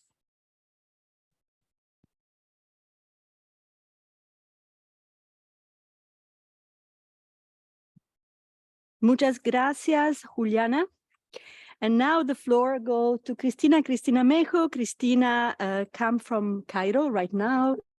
She worked there as Senior Regional Policy Liaison Officer, and she's going to tell us about the work of the regional network there. Thank you. Thank you, Monica. I would like to thank the Network Executive Committee for the invitation to be here today to present some of the work of the Regional UN Network on migration in the Arab states, of which we work closely with our UN partners and share as co-secretariat with UNESCO, and of which we now count on 17 national networks in the region. I wanted to raise 3 points here today. First, there's an importance of strengthening the connection between local, regional, global, and vice versa. In the Arab region, we worked on the regional rollout of the UN Network's Core Working Group 2.1 training on integrating migration into the common country analysis and cooperation frameworks. This was rolled out for the first time in a hybrid modality in Kuwait, followed by the first time in person in Lebanon by the interagency facilitation team composed of IOM, UNDP, ILO, and the UN Network Secretariats, together with a support team for the resident coordinators offices, as well as the development coordination offices for the Arab states. The fact that the rollout was supported by a facilitation team that incorporated regional and global representation highly contributed to its success. Another example I would like to highlight is the organization of the Regional Dialogue on Climate Change and Migration Nexus in the Arab region. This effort is led by the Issue-Based Coalition on Migration and the Regional UN Network on Migration in the Arab region. Noting the significant relevance of climate change and mobility for our region, which is heavily impacted, and considering the next two COPs taking place in the region, in Egypt and the UAE respectively, we look forward to further engaging with the working group on migration in the context of disasters, climate change, and environmental degradation to discuss on the continuum from the COPs. Another good example of where we work together at the global, regional, and national level is our regional communications group that focuses on aligning communication efforts. This group finalized the regional communication strategy, which presents timely and localized guidance to all country-level networks, technical working groups, and UNCTs on migration-related communication. My second point I would like to raise here today is on the importance of cross-regional and inter-regional dialogues through a whole-of-government and whole-of-society approach. This has been fundamental in terms of enhancing cross-regional dialogue at the national, regional, and global levels, and have been considered as good practices. They have also highlighted the ability to speak through one network voice and the important value of the network, notably where we have limited UN presence or the absence of formal UN coordination structures to be able to engage as one. A virtual side event organized by the Regional UN Network on Migration at the IMRF was dedicated to Africa and Arab cross-regional collaboration on the acceleration of the GCM implementation. Moreover, IOM and Migrant Forum of Asia organized a cross-regional dialogue between the Gulf region and Asia Pacific, involving for the first time governments and various stakeholders in line with the spirit of the compact. These have all allowed for open, honest, and fruitful engaging discussion on how to proactively enhance cooperation and coordination on GCM implementation, focusing on key migration corridors. Moreover, it will be key to further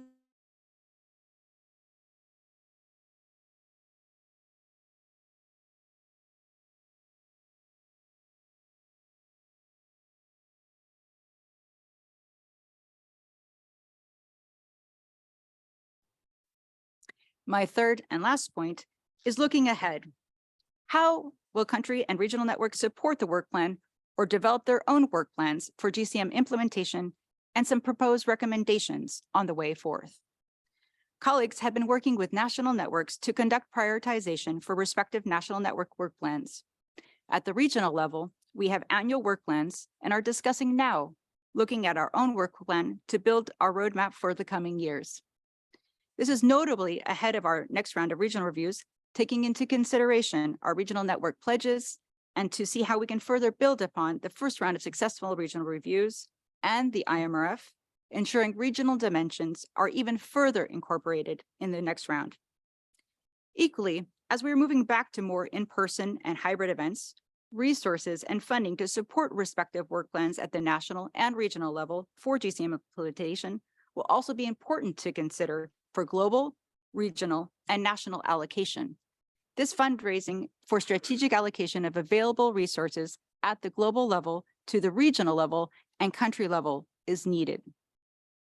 Furthermore, while we continue to promote initiatives and deliverables at the global level to the regional and national networks, in order to enhance linkages and communication, an introductory session by each working group to all regional and national networks on available resources and how they can further consider tapping into such interagency work already happening at the global level could be proposed. More periodic meetings and information sharing with the global, regional, and national networks would certainly enhance communication vis-a-vis the field and the global level. One way this can help is the creation and streamlining of monitoring and reporting from the national, regional, and global level to enhance clear linkages and take stock of the multitude of good practices and important work that is ongoing. This will in turn further to assist to bringing positive attention and opportunities for fundraising for the regional and country level networks in order to support GCM implementation. This can be in the form of an achievement report submitted to on a yearly basis, and as such, the report would feed also into the biannual Secretary General's report. It is with this I conclude. I thank you very much for the opportunity to speak here today and give you back the floor, Monica.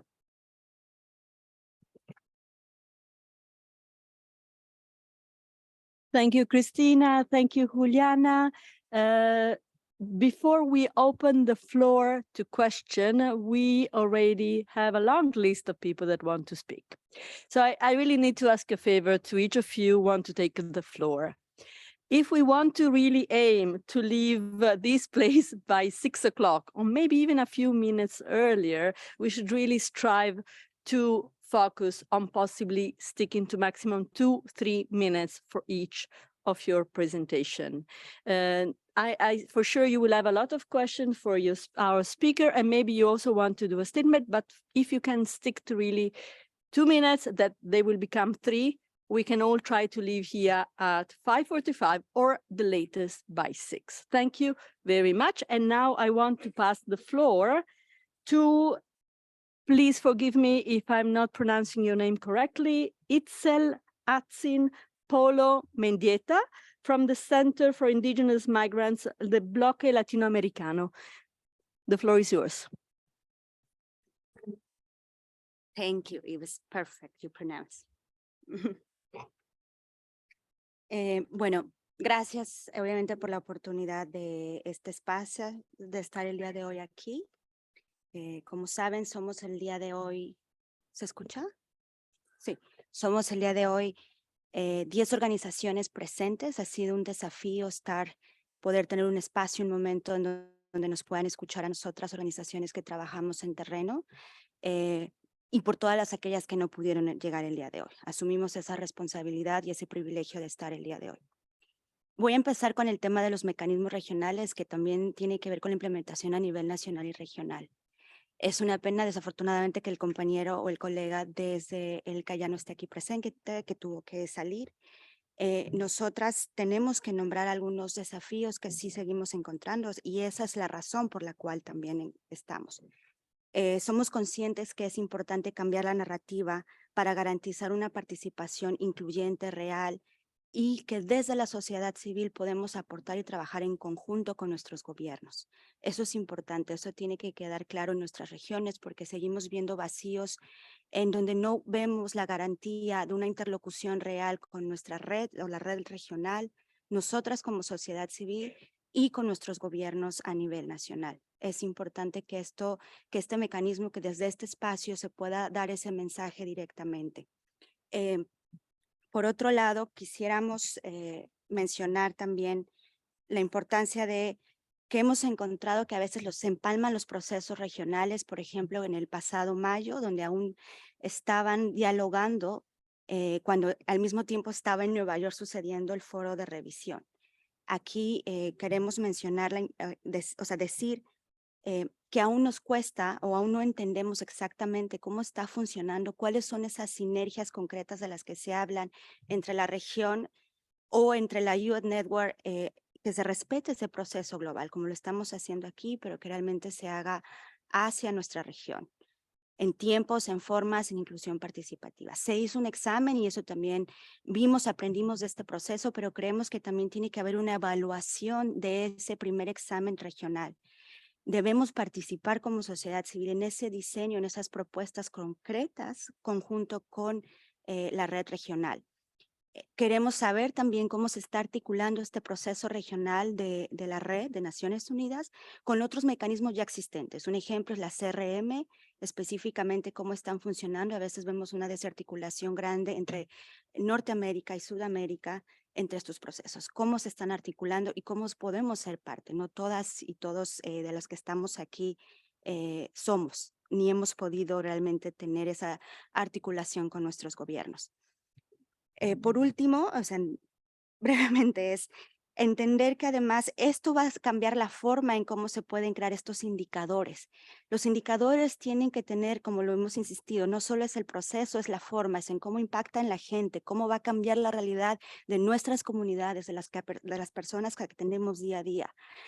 Entender además nuevas formas de ver a la migración, no solo en emergencias, sino que es un proceso largo, que es un proceso que el día a día estamos haciéndolo. Y por último, que no se ha mencionado como región, es que sí el cambio climático, pero desde nuestra área, desde nuestras realidades, es la parte del extractivismo y el monocultivo. Eso afecta a las realidades y eso suma una violencia sistemática para que las comunidades salgan. Eso también tiene que verse reflejado en nuestro plan.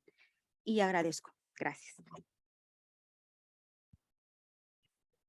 Muchas gracias, Itzel. And thank you very much also for trying to stick to the 3 minutes, Marcia. That's indeed much appreciated. Additionally to the issue that you raised, which are extremely important, like the one on coordination with the other existing initiative that is extremely important, both at national, regional, and global level. I would like to give the floor to Jacqueline de Méranville for FAO. We should be also here in the room. Jacqueline. Thank you, Monica, and thank you, panelists and colleagues, for your interventions. I'd like to pick up on the topic of climate change and migration. Do you hear me? Okay. FAO welcomes the opportunity that the thematic priority on climate change and migration provides to bring our organizations together on this important topic at global, regional, and also national level.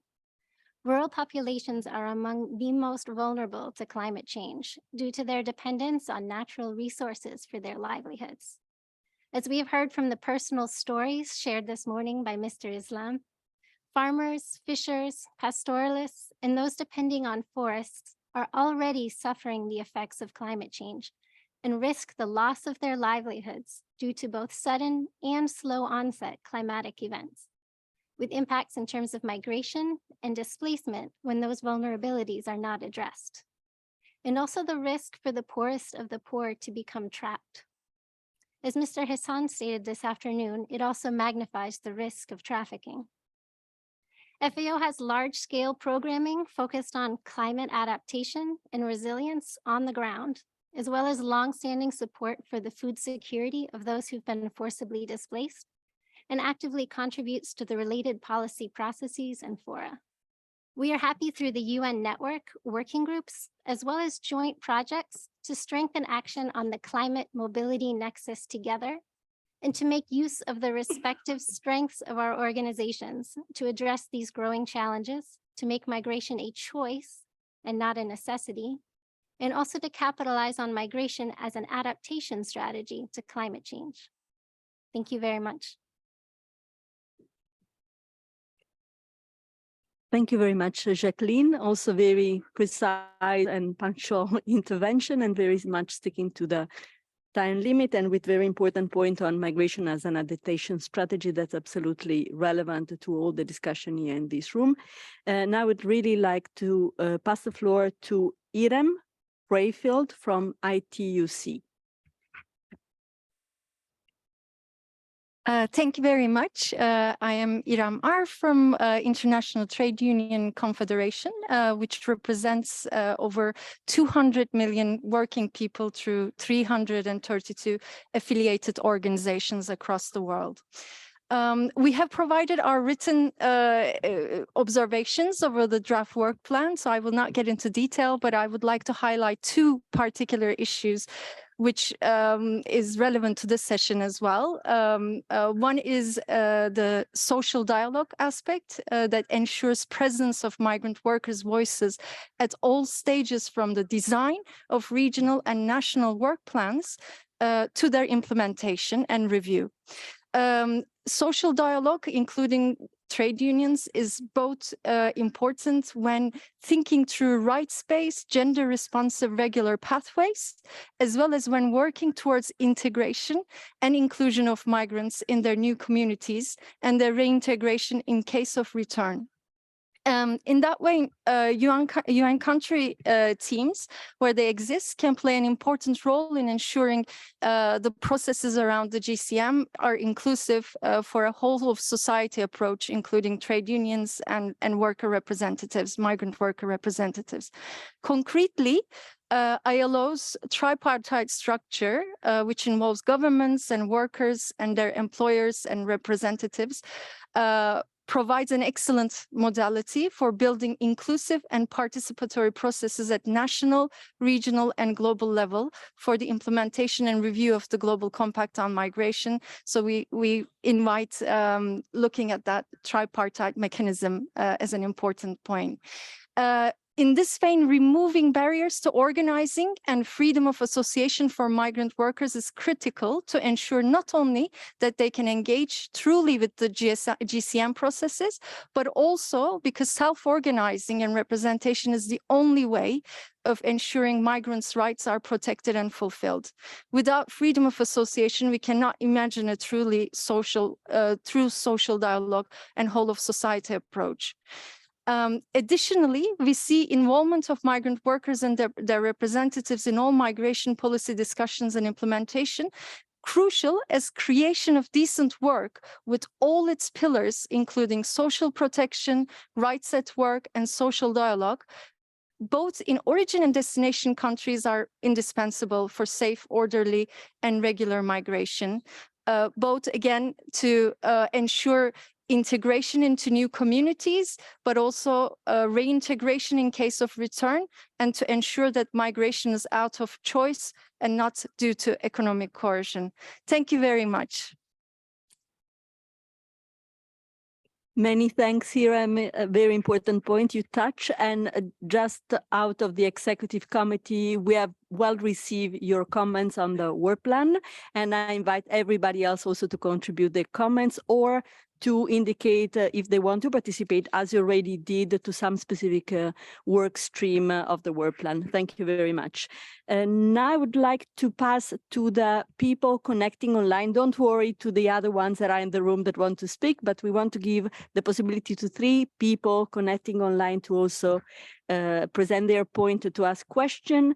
The first person is Carol Barton from Women in Migration Network. Carol, if you are connecting, the floor is yours. Yes, thank you very much. Can you hear me? Yes, hello. we hear you. Thank you. Women affirms our strong collaboration with the network and welcomes this comprehensive approach to the next 2-year work plan and the heightened focus on national and regional level implementation. And we're happy that women members, including Irem from ITUC and Imumi and also colleagues from Bloque Latinoamericano are with you in the room in Geneva. Our priorities with an intersectional gender approach are on human rights-based, gender-responsive, permanent regular pathways for migration that are not dependent on bilateral labor agreements, on regularization of migrants with a pathway to permanent residence, on addressing the human rights of women in migration in the context of climate change and environmental degradation, and on protecting workers' rights. Women has made a pledge at the IMRF, and we have pledged to center the voices and experiences of migrant women in policy deliberations at the regional and global levels, to work with states in the UN system to approach gender responsive policy in a holistic way, to continue to work with the network to prioritize intersectional gender perspectives in all program priorities, and to work towards gender responsive indicators for the Global Compact implementation and the institutionalization and funding of a gender rapporteur team at regional and global GCM related processes. We really welcome the work plan's increased focus on national and regional levels involving all stakeholders, and bring the following questions. How can the network strengthen the engagement of civil society, including migrant women's organizations, in national and regional processes? What are the mechanisms for engagement and GCM implementation by developed states that do not have UN country teams? How might the regional reviews be used as a space for organizing member states, UN agencies, and stakeholders towards greater coordination, cohesion, and action on the compact, moving beyond just reporting events. Women calls for separate, robust, and proactive working groups on race and on gender. To strengthen the cross-cutting commitment to gender equality through the network, we propose that the network challenge all working groups to incorporate a gender lens into their work, with gender equality representatives working in each of these different groups. Particularly, priorities for us would be working groups on indicators, national implementation of the compact, pathways, including labor, missing migrants, and climate. A gender advisory group could convene not to create new products, but to support working groups in embracing a gender responsive approach to their work, to strategize on work with member states on gender responsive national and regional policy, including through use of existing tools, while working in collaboration with migrant women's organizations, and to work with member states and the network on gender responsive global policy in shaping indicators, putting in place gender rapporteurs, and reframing gender and migration in a holistic way. To wrap up, we strongly affirm that the importance of the working group on racism and xenophobia and intolerance. This group should be strengthened and given the resources to work with the network across the full breadth of GCM commitments. And the working group on pathways should explore rights-based policy options. Both this group and the working group on climate change should address the need for rights-based regular pathways for those displaced due to environmental and climate factors, the labor rights of climate displaced people, gender factors, as well as root causes. Thank you for the opportunity to share with you today. Many thanks, Carol. Very clear points about the importance of gender lens, of focusing on indicator, but keeping in mind an anti-discrimination approach. And now the floor is for Blanca Areli Gomez Castillo from the Committee of the Families of Migrants in El Salvador. Sí, buenos días. Gracias a... Hola. Buenos días. Gracias Sí, te por escuchamos, darme la Blanca. Puedes hablar. Gracias por darme la oportunidad de poder dirigirme a ustedes. Mi nombre es Blanca Gómez. Pertenezco al Comité de Cofamilia de El Salvador, que está formado por familiares que tienen uno o más familiares desaparecidos. Pertenezco al bloque latinoamericano, gracias a la Fundación también de Verdad y Justicia, por el apoyo que nos dan a todos los comités y el acompañamiento a las familias en el tema de representación legal. Estoy representando a miles y miles de familias que tienen familiares desaparecidos, sobre todo en México, Estados Unidos. Yo tengo un hijo desaparecido desde el 2010 y un hermano desaparecido desde el 2013. Quiero referirme al objetivo número 8 del Pacto Global. Yo represento a miles y miles de las familias que tienen familias desaparecidos. Pido en nombre de todas las familias la prioridad a la búsqueda de nuestros familiares desaparecidos lo más pronto posible, porque pasan años y años y nosotros no sabemos nada de nuestros familiares. El tiempo, entre más tiempo pasa, para nosotros es más angustioso porque tenemos menos la oportunidad de encontrarlos con vida. Somos madres que luchamos y no nos vamos a detener hasta encontrar a nuestros hijos. Es una angustia muy grande estar cada día pensando qué ha pasado con nuestros hijos. No sé, yo quiero llegar al corazón de cada uno de ustedes, que sientan el dolor de cada una de las madres. Pónganse a pensar, si ustedes tuvieran un hijo desaparecido, ¿qué harían? Harían hasta lo imposible por buscarlos. Queremos resultados de del gobierno mexicano, que él dice, bueno, que están buscándolos, pero no vemos nosotros esos avances. Si ustedes han visto en las redes, los jóvenes que están en situación de calle, ¿qué habrán pasado todos estos jóvenes? ¿Cómo los habrán tratado para que puedan? Ellos han olvidado hasta cómo se llaman. No saben ni cómo se llaman, quedan despistados, tirados en las calles, sin saber quiénes son sus familias. Nosotros, al ver eso, nos duele tanto pensar que nuestros hijos pueden estar igual. Así es que en sus manos está priorizar la búsqueda de nuestros hijos. Queremos justicia para todos aquellos que paguen, todos aquellos que han hecho desaparecer a nuestros hijos. Queremos reparación para las familias que han encontrado sus familiares fallecidos, que los han asesinado. Y queremos también no más. No queremos que otras familias sigan sufriendo el dolor que nosotros estamos sufriendo. Muchas gracias y gracias por la oportunidad que me dieron. Pasen buen día.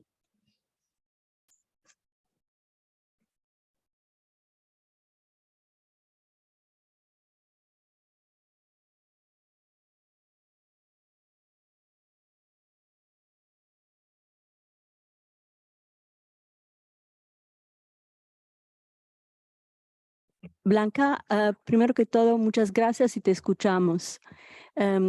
It's very important in this type of meeting to have a bit of reality touch from what a family, what a parent is really feeling in this type of situation. Sometimes we get a bit lost in our discussion between documents, paper, words, wording, but we still have to keep right what is a North Star of what the family, what the real migrants, what they do feel. And thank you very much, Blanca, for reminding us how the work, in this case specifically, of the work stream on missing migrant, should prioritize listening to the families and the member of the families of the migrants, and include that point of view in their work. I now would like to give the possibility to speak to Mirana Rajorisan from ADEPT. Mirana, the floor is yours. Thank you so much. Do you hear me? Yes, we do. Thank you so much. I will switch to French. Merci beaucoup pour l'occasion de prendre la parole. Je représente ADEPT, Africa Europe Diaspora Development Platform, et c'est la plateforme des organisations de la diaspora d'Europe. Notre mission est d'amplifier la voix et l'impact des organisations de la diaspora, et cela dans les 20 pays d'Europe où sont basés nos membres, et nous intervenons dans 47 pays d'Afrique. ADEPT et ses membres contribuent aux objectifs numéro 2 du pacte mondial, ainsi qu'à l'objectif 19. En 5 ans, ensemble, nous avons apporté des changements dans la vie de plusieurs milliers de bénéficiaires, dont plus de la moitié des femmes et plus du tiers des bénéficiaires des jeunes. En plus du renforcement des capacités du plaidoyer, nous avons organisé 13 dialogues multi-acteurs et ce sont plusieurs dizaines d'organisations de la diaspora qui ont pu participer à des dialogues de haut niveau. Nous avons réalisé des projets sur le terrain dans le cadre de la coopération Sud-Sud et suivant une approche inspirée par la localisation de l'aide en collaboration avec les sociétés civiles en Afrique, les organisations de la diaspora basées en Afrique et les autorités locales africaines. Et là réside notre innovation, c'est travailler de manière inclusive et directement avec les acteurs locaux. Cette particularité du mode opératoire en partenariat avec les acteurs locaux est la force et la signature des associations de la diaspora. Et ce mode opératoire garantit l'inscription des résultats dans la durabilité. Cela a été rappelé par la recherche que nous avons initiée et qui met en lumière comment optimiser l'impact de la diaspora sur le développement local en Afrique. Cette étude a comme recommandation pour les agences de développement et organisations internationales de donner davantage de poids aux organisations de la diaspora dans leur stratégie, de prévoir des financements aussi bien pour leurs projets sur le terrain que pour les coûts de structure, et soutenir les plateformes qui ont la capacité de renforcer les capacités des organisations de la diaspora, comme ADEPT. Enfin, je voudrais rapporter la demande de ces milliers d'organisations de la diaspora. Ils ont besoin de différents appuis, mais leur premier besoin est avant tout financier. Dans les prochains mois, ADEPT et ses membres, nous allons continuer ce que nous faisons, c'est-à-dire renforcer les capacités des organisations de la diaspora et faire le plaidoyer afin que ces organisations soient reconnues comme des agents de développement et les soutenir dans leurs projets de développement en Afrique. Nous, ADEPT, nous voulons aussi davantage mettre en exergue les résultats que nous obtiendrons sur le terrain. Enfin, nous espérons que les résultats de la diaspora en matière de développement seront davantage mis en exergue dans le prochain IMRF et nous voudrons participer au suivi.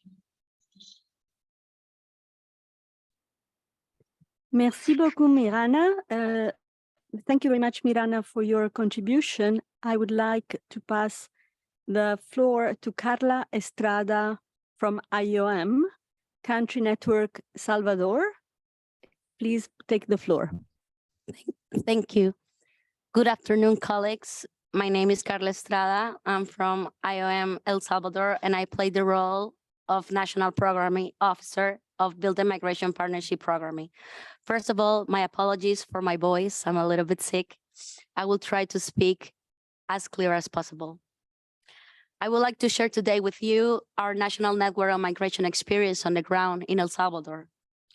The United Nations Network on Migration in El Salvador has been established since 2020, and is conceived as an interagency space where agencies, funds, and programs are able to work on migration issues on direct and cross-cutting manners and to give support to El Salvador and in the implementation, monitoring, and review of the Global Compact on Migration, GCM. And it's very important to highlight this because El Salvador is a champion country. And to, among other functions, the network support the achievement of the cooperation framework, especially the outcome that is focused on migration. And this is also an important thing to highlight because this is really a historic thing to have a cooperation framework and have migration as an important issue. The network is constituted of 14 agency programs and funds led by the Office of Resident Coordinator and IOM as the secretary of the network. The network terms of reference were approved in 2022 due to the pandemic and has been agreed by the representatives that each month shall be a focal point meeting and shall be 2 representatives meeting each year. Upon now, there have been 7 focal points meeting and 1 representative meeting. The second one representative meeting shall be done at the end of this year, 2022. I would like to highlight the direct links of our national work plan with the global work plan of the network. Since the El Salvador network is one of the focal countries that is comprehensively piloting the tools developed under the working group on capacity buildings. This is done through the EU-UN migration capacity building partnerships. Through this, we are conducting several activities, such as training on the GCM and how to integrate it into UN planning with the network. We are also engaging into a strategic training with the UNCT, also with a really strong partnership with UNDP and supporting the government to develop a GCM national implementation plan. Furthermore, in terms of support to member state, El Salvador, the network in El Salvador has so far supported a first national governmental consultation on GCM, which laid the way for El Salvador high-level intervention at the IMRF, as well as the submission of 6 pledges, when you can find of the dashboard that Monica just mentioned. Just quickly mention the pledges submitted by the Salvadorian government seek to strengthen and promote consular service, to develop a database of the Salvadorian diaspora, to create and promote a national legal framework on human mobility, to strengthen labor mobility, to generate well-being and develop opportunities for Salvadorian returnee population, and to strengthen governmental efforts to implement the GCM itself. Likewise, the national network has supported the governmental SDG VNR submission, which is aligned with their IMRF reporting. Moreover, the network has also supported the government in providing technical input on national legal frameworks initiative related to migration and human mobility. In this sense, the network is presenting itself to the government as a college body on migration issues, and that they shall count on us, on our support, on a diverse issues and effort, making sure all mandates of the agencies and expertise are highly valued and integrated, as well as contributing to the implementation of the Global Compact. In terms of next steps, the network will work to do a mapping and consultative process with relevant governmental actors and stakeholders on the national implementation plan. A need assessment to identify public policy priorities for the national implementation plan, and will therefore support in the drafting and validation of the national implementation plan through the national coordination mechanism and support its launching. Finally, we are seeking to exchange experience with other networks in the region. And we, as national network, will develop a communication strategy aimed at making visible the efforts of agency, funds, and programs of the network in implementation of the GCM. Thank you for your attention, colleagues. Thank you, Carla. Muchas gracias, Carla. Thank you also for mentioning the tool that the network developed. Not sure that everybody knows, has been mentioned several times, about the UN country team training on the GCM implementation. It's a specific training that has been developed and can be delivered to the UN country team all over the world. So it's great that it's going to be soon in El Salvador. Let's pass the floor now to Mauro Martini from IFAD. Mauro, up to you. Thank you, Monica. I'll try to stuck to the 2 minutes. So I would like to echo what Stella from Afford suggested in the previous panel on the importance of remittances and in particular on migrants' financial contribution to development in general. And in line with my intervention this morning, I would like to join her request to the network to increase the engagement on remittances also at country level through the national networks, particularly in the role of coordinator, aggregator of stakeholders, and technical support to the governments. In that respect, in a number of countries where we are present, IFAD has set up national remittance stakeholder networks, which meet on a regular basis. So we started in 7 African countries. And they are regular national platforms where regulators and the private sector entities are discussing challenges and opportunities in the national remittances market. So as in these countries, IFAD is already a member of the national migration networks. We are suggesting to link them with the national remittances stakeholder network. This would allow the opening of a dialogue with the private sector and the regulators already established by us.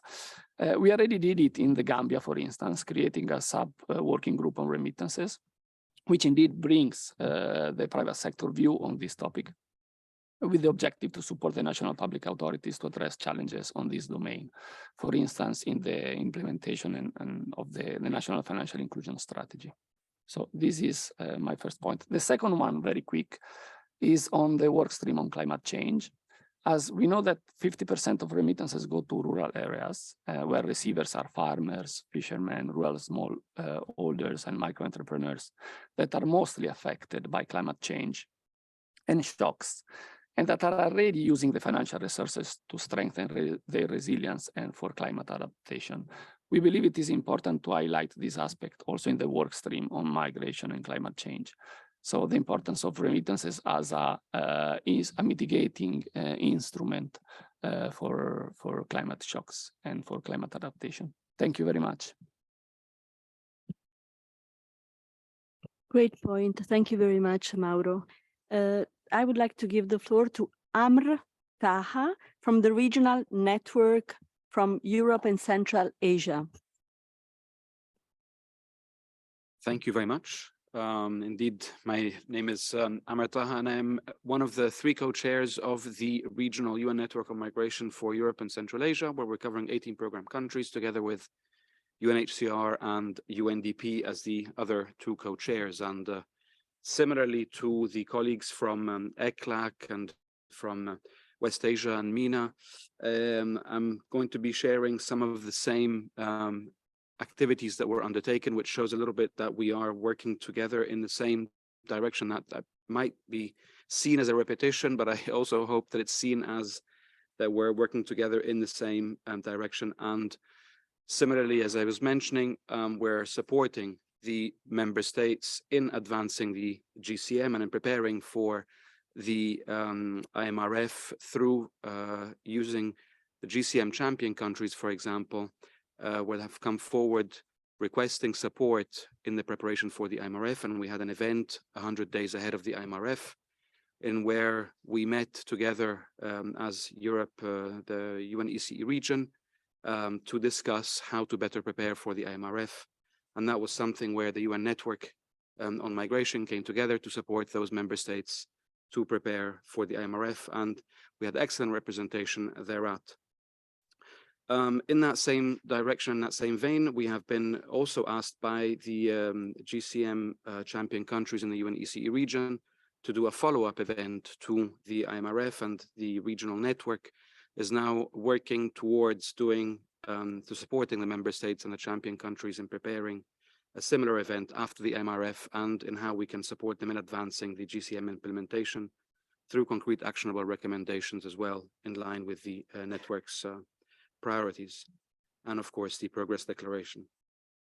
But also we've supported the implementation and the advancement of the GCM by creating, strengthening the understanding within the UN country teams and the UN system through the trainings that you just referred to, Chair, where we had several countries in the region trained on how we can capitalize on the GCM and how the GCM can be used as an accelerator and a contributor to advancing other frameworks, and in particular, of course, Agenda 2030. And the impact of that has been visible in whereby we see the migration is well reflected using the GCM language in several cooperation frameworks and several common country analyses, but also reflected in national priorities by governments, where we have also seen some of the member states adapting their migration priorities and migration strategies in line with the GCM. And of course, that's a very welcome development, thanks to the GCM and with the contribution of the network and through the trainings as well.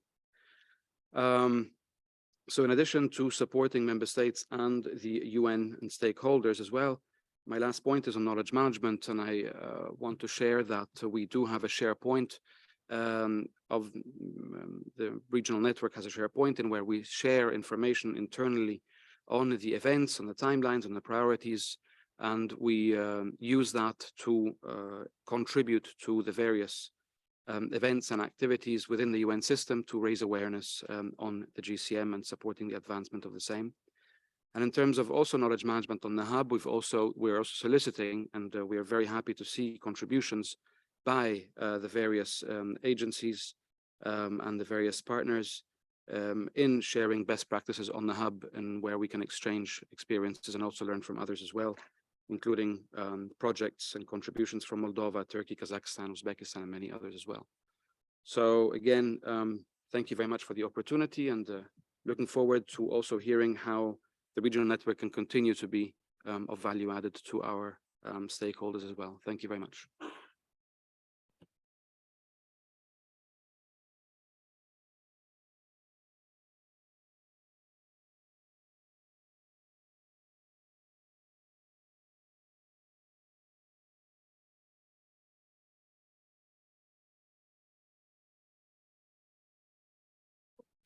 Maximum 3 minutes your intervention. Thank you.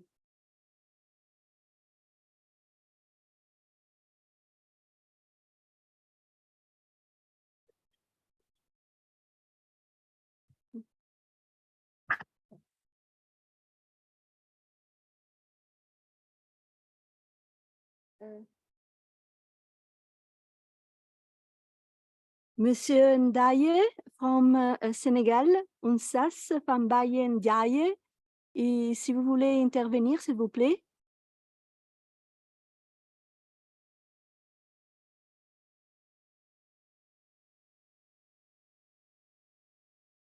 Monsieur Ndaye. Si vous voulez intervenir.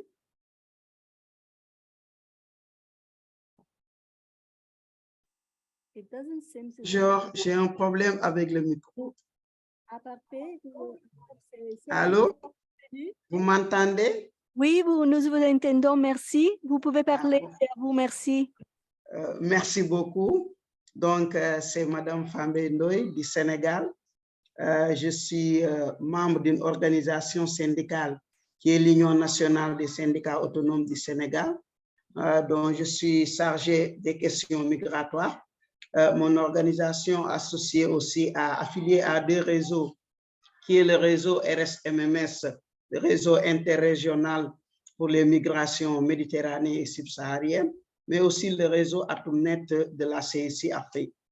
Ces réseaux, dans le cadre de la coopération syndicale, sont en train de mener beaucoup d'actions en phase avec les objectifs des ODD. Mais je voudrais aujourd'hui partager avec vous une expérience que nous sommes en train de mener avec la Fondation Frédéric Ebert, que je salue de passage.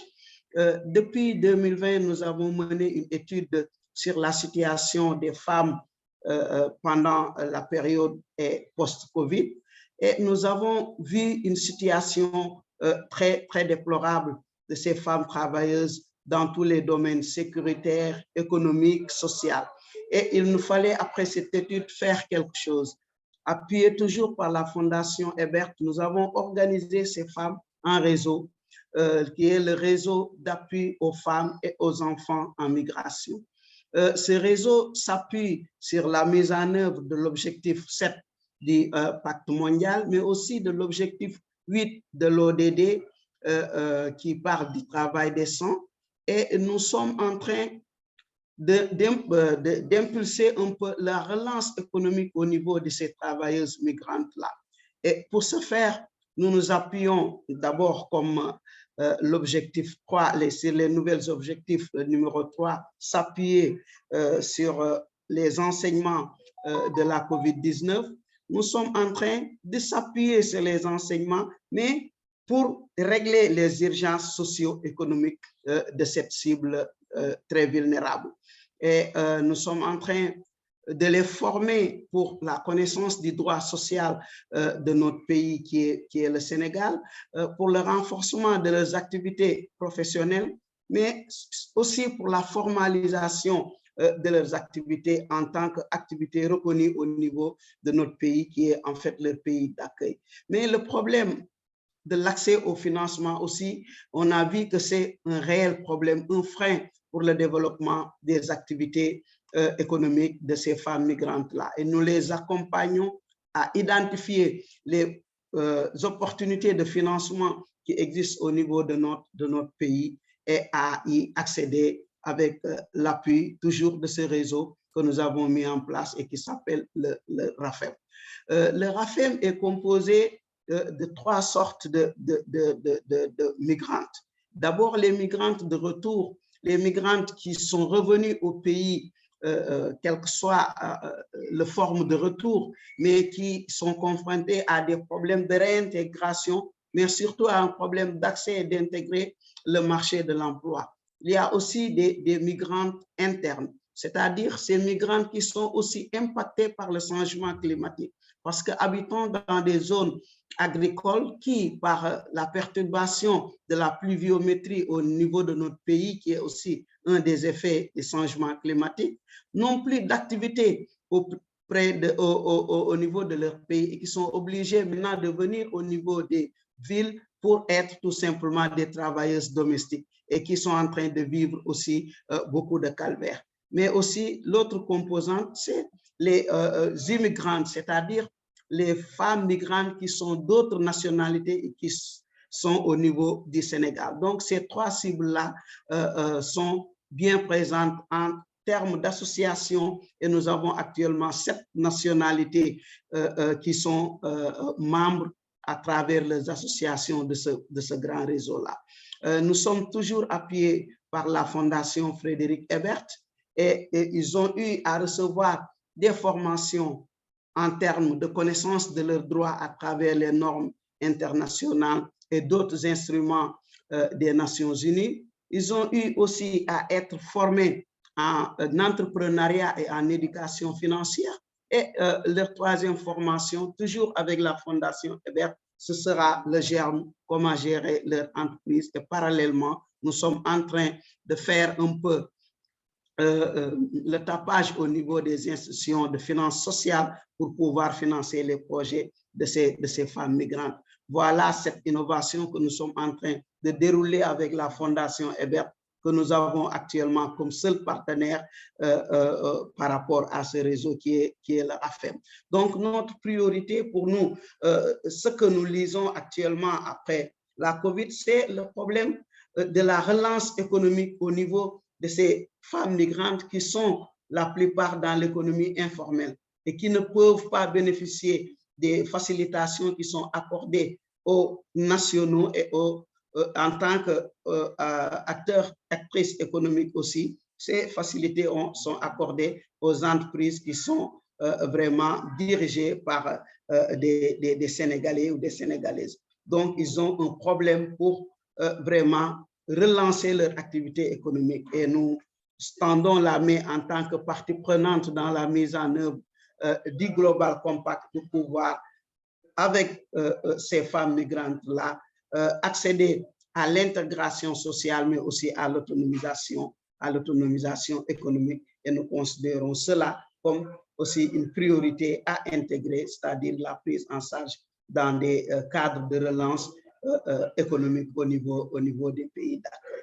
Merci pour ne pas un peu monopoliser la parole, ce que je voulais dire. Et en terminant par cette note qui est purement syndicale, qui est aussi la priorité pour la ratification et l'application des conventions de l'OIT qui sont vraiment des possibilités pour un bien-être des travailleurs migrants à travers les dispositions que ces instruments-là comportent. Merci beaucoup. Merci, Madame Dyer, and thank you everybody for arriving up to here today. It's been very an intense day, but please, I still want to steal a couple of minutes for you to see if I can wrap up a few ideas so we can all break up and go to your families or to the reception that, as you know, would be Allée 5 Portes. But I really would like to try. There's a very ambitious trying to capture ideas and positive ideas that came up from all this discussion. And now I'm going to forget many of the very important points that have been raised. It's impossible to touch everything, but I want to start with what Juliana started to say at the beginning of the second session when she mentioned that it's high time to start looking at migration as an opportunity, not as a problem. And in that light, I would really like that we make a bit of mental effort in focusing on many positive elements that has been mentioned today. One positive element is a role that technology and innovation can play in the future. Today, I think it was one representative of the employer association that was mentioning how the paradigm of working is going to be changed by remote working and how that is going to impact the entire migrant and planning for the employer, but also for the employee. Another important issue that we heard about today, it was a possibility raised by the coordination with other already existing processes. Definitely that is not going to limit us, but instead is going to strengthen the work of the network by linking up. I think there was a mention of the Regional Conference of Migration in Latin America. Definitely that is something super important to take into consideration. Also, how these indicators that we are going to develop, especially if they will focus on impact not on activities, are going to be an extreme important boost to the activities, not only of the network, but our work for the migrants. Equally, we have to take into consideration what, Ifad was mentioning about how remittances can be used as a mitigator for climate change. It's really connecting the dots and to see how we can connecting the dots to be used as an opportunity for change. Another opportunity for change is South-South collaboration. It's enhancing the social dialogue that is already going on, but we want migrant and civil society and stakeholders to be more and more involved in the activity of the network, without forgetting to keep a gender lens, not just for one process, but to put it in all the work stream of the work of the network. For sure, this is not mentioning many of the important issues that you have been raised today, but this is just to call it a day, to digest all the ideas, and really to think, how can you still work, contribute, and be involved in the work stream that the network is developing? Because personally, I really want to work with you. Thank you very much. And thank you for the contribution, the idea, and I look forward to meeting you then at the reception. Thank you again.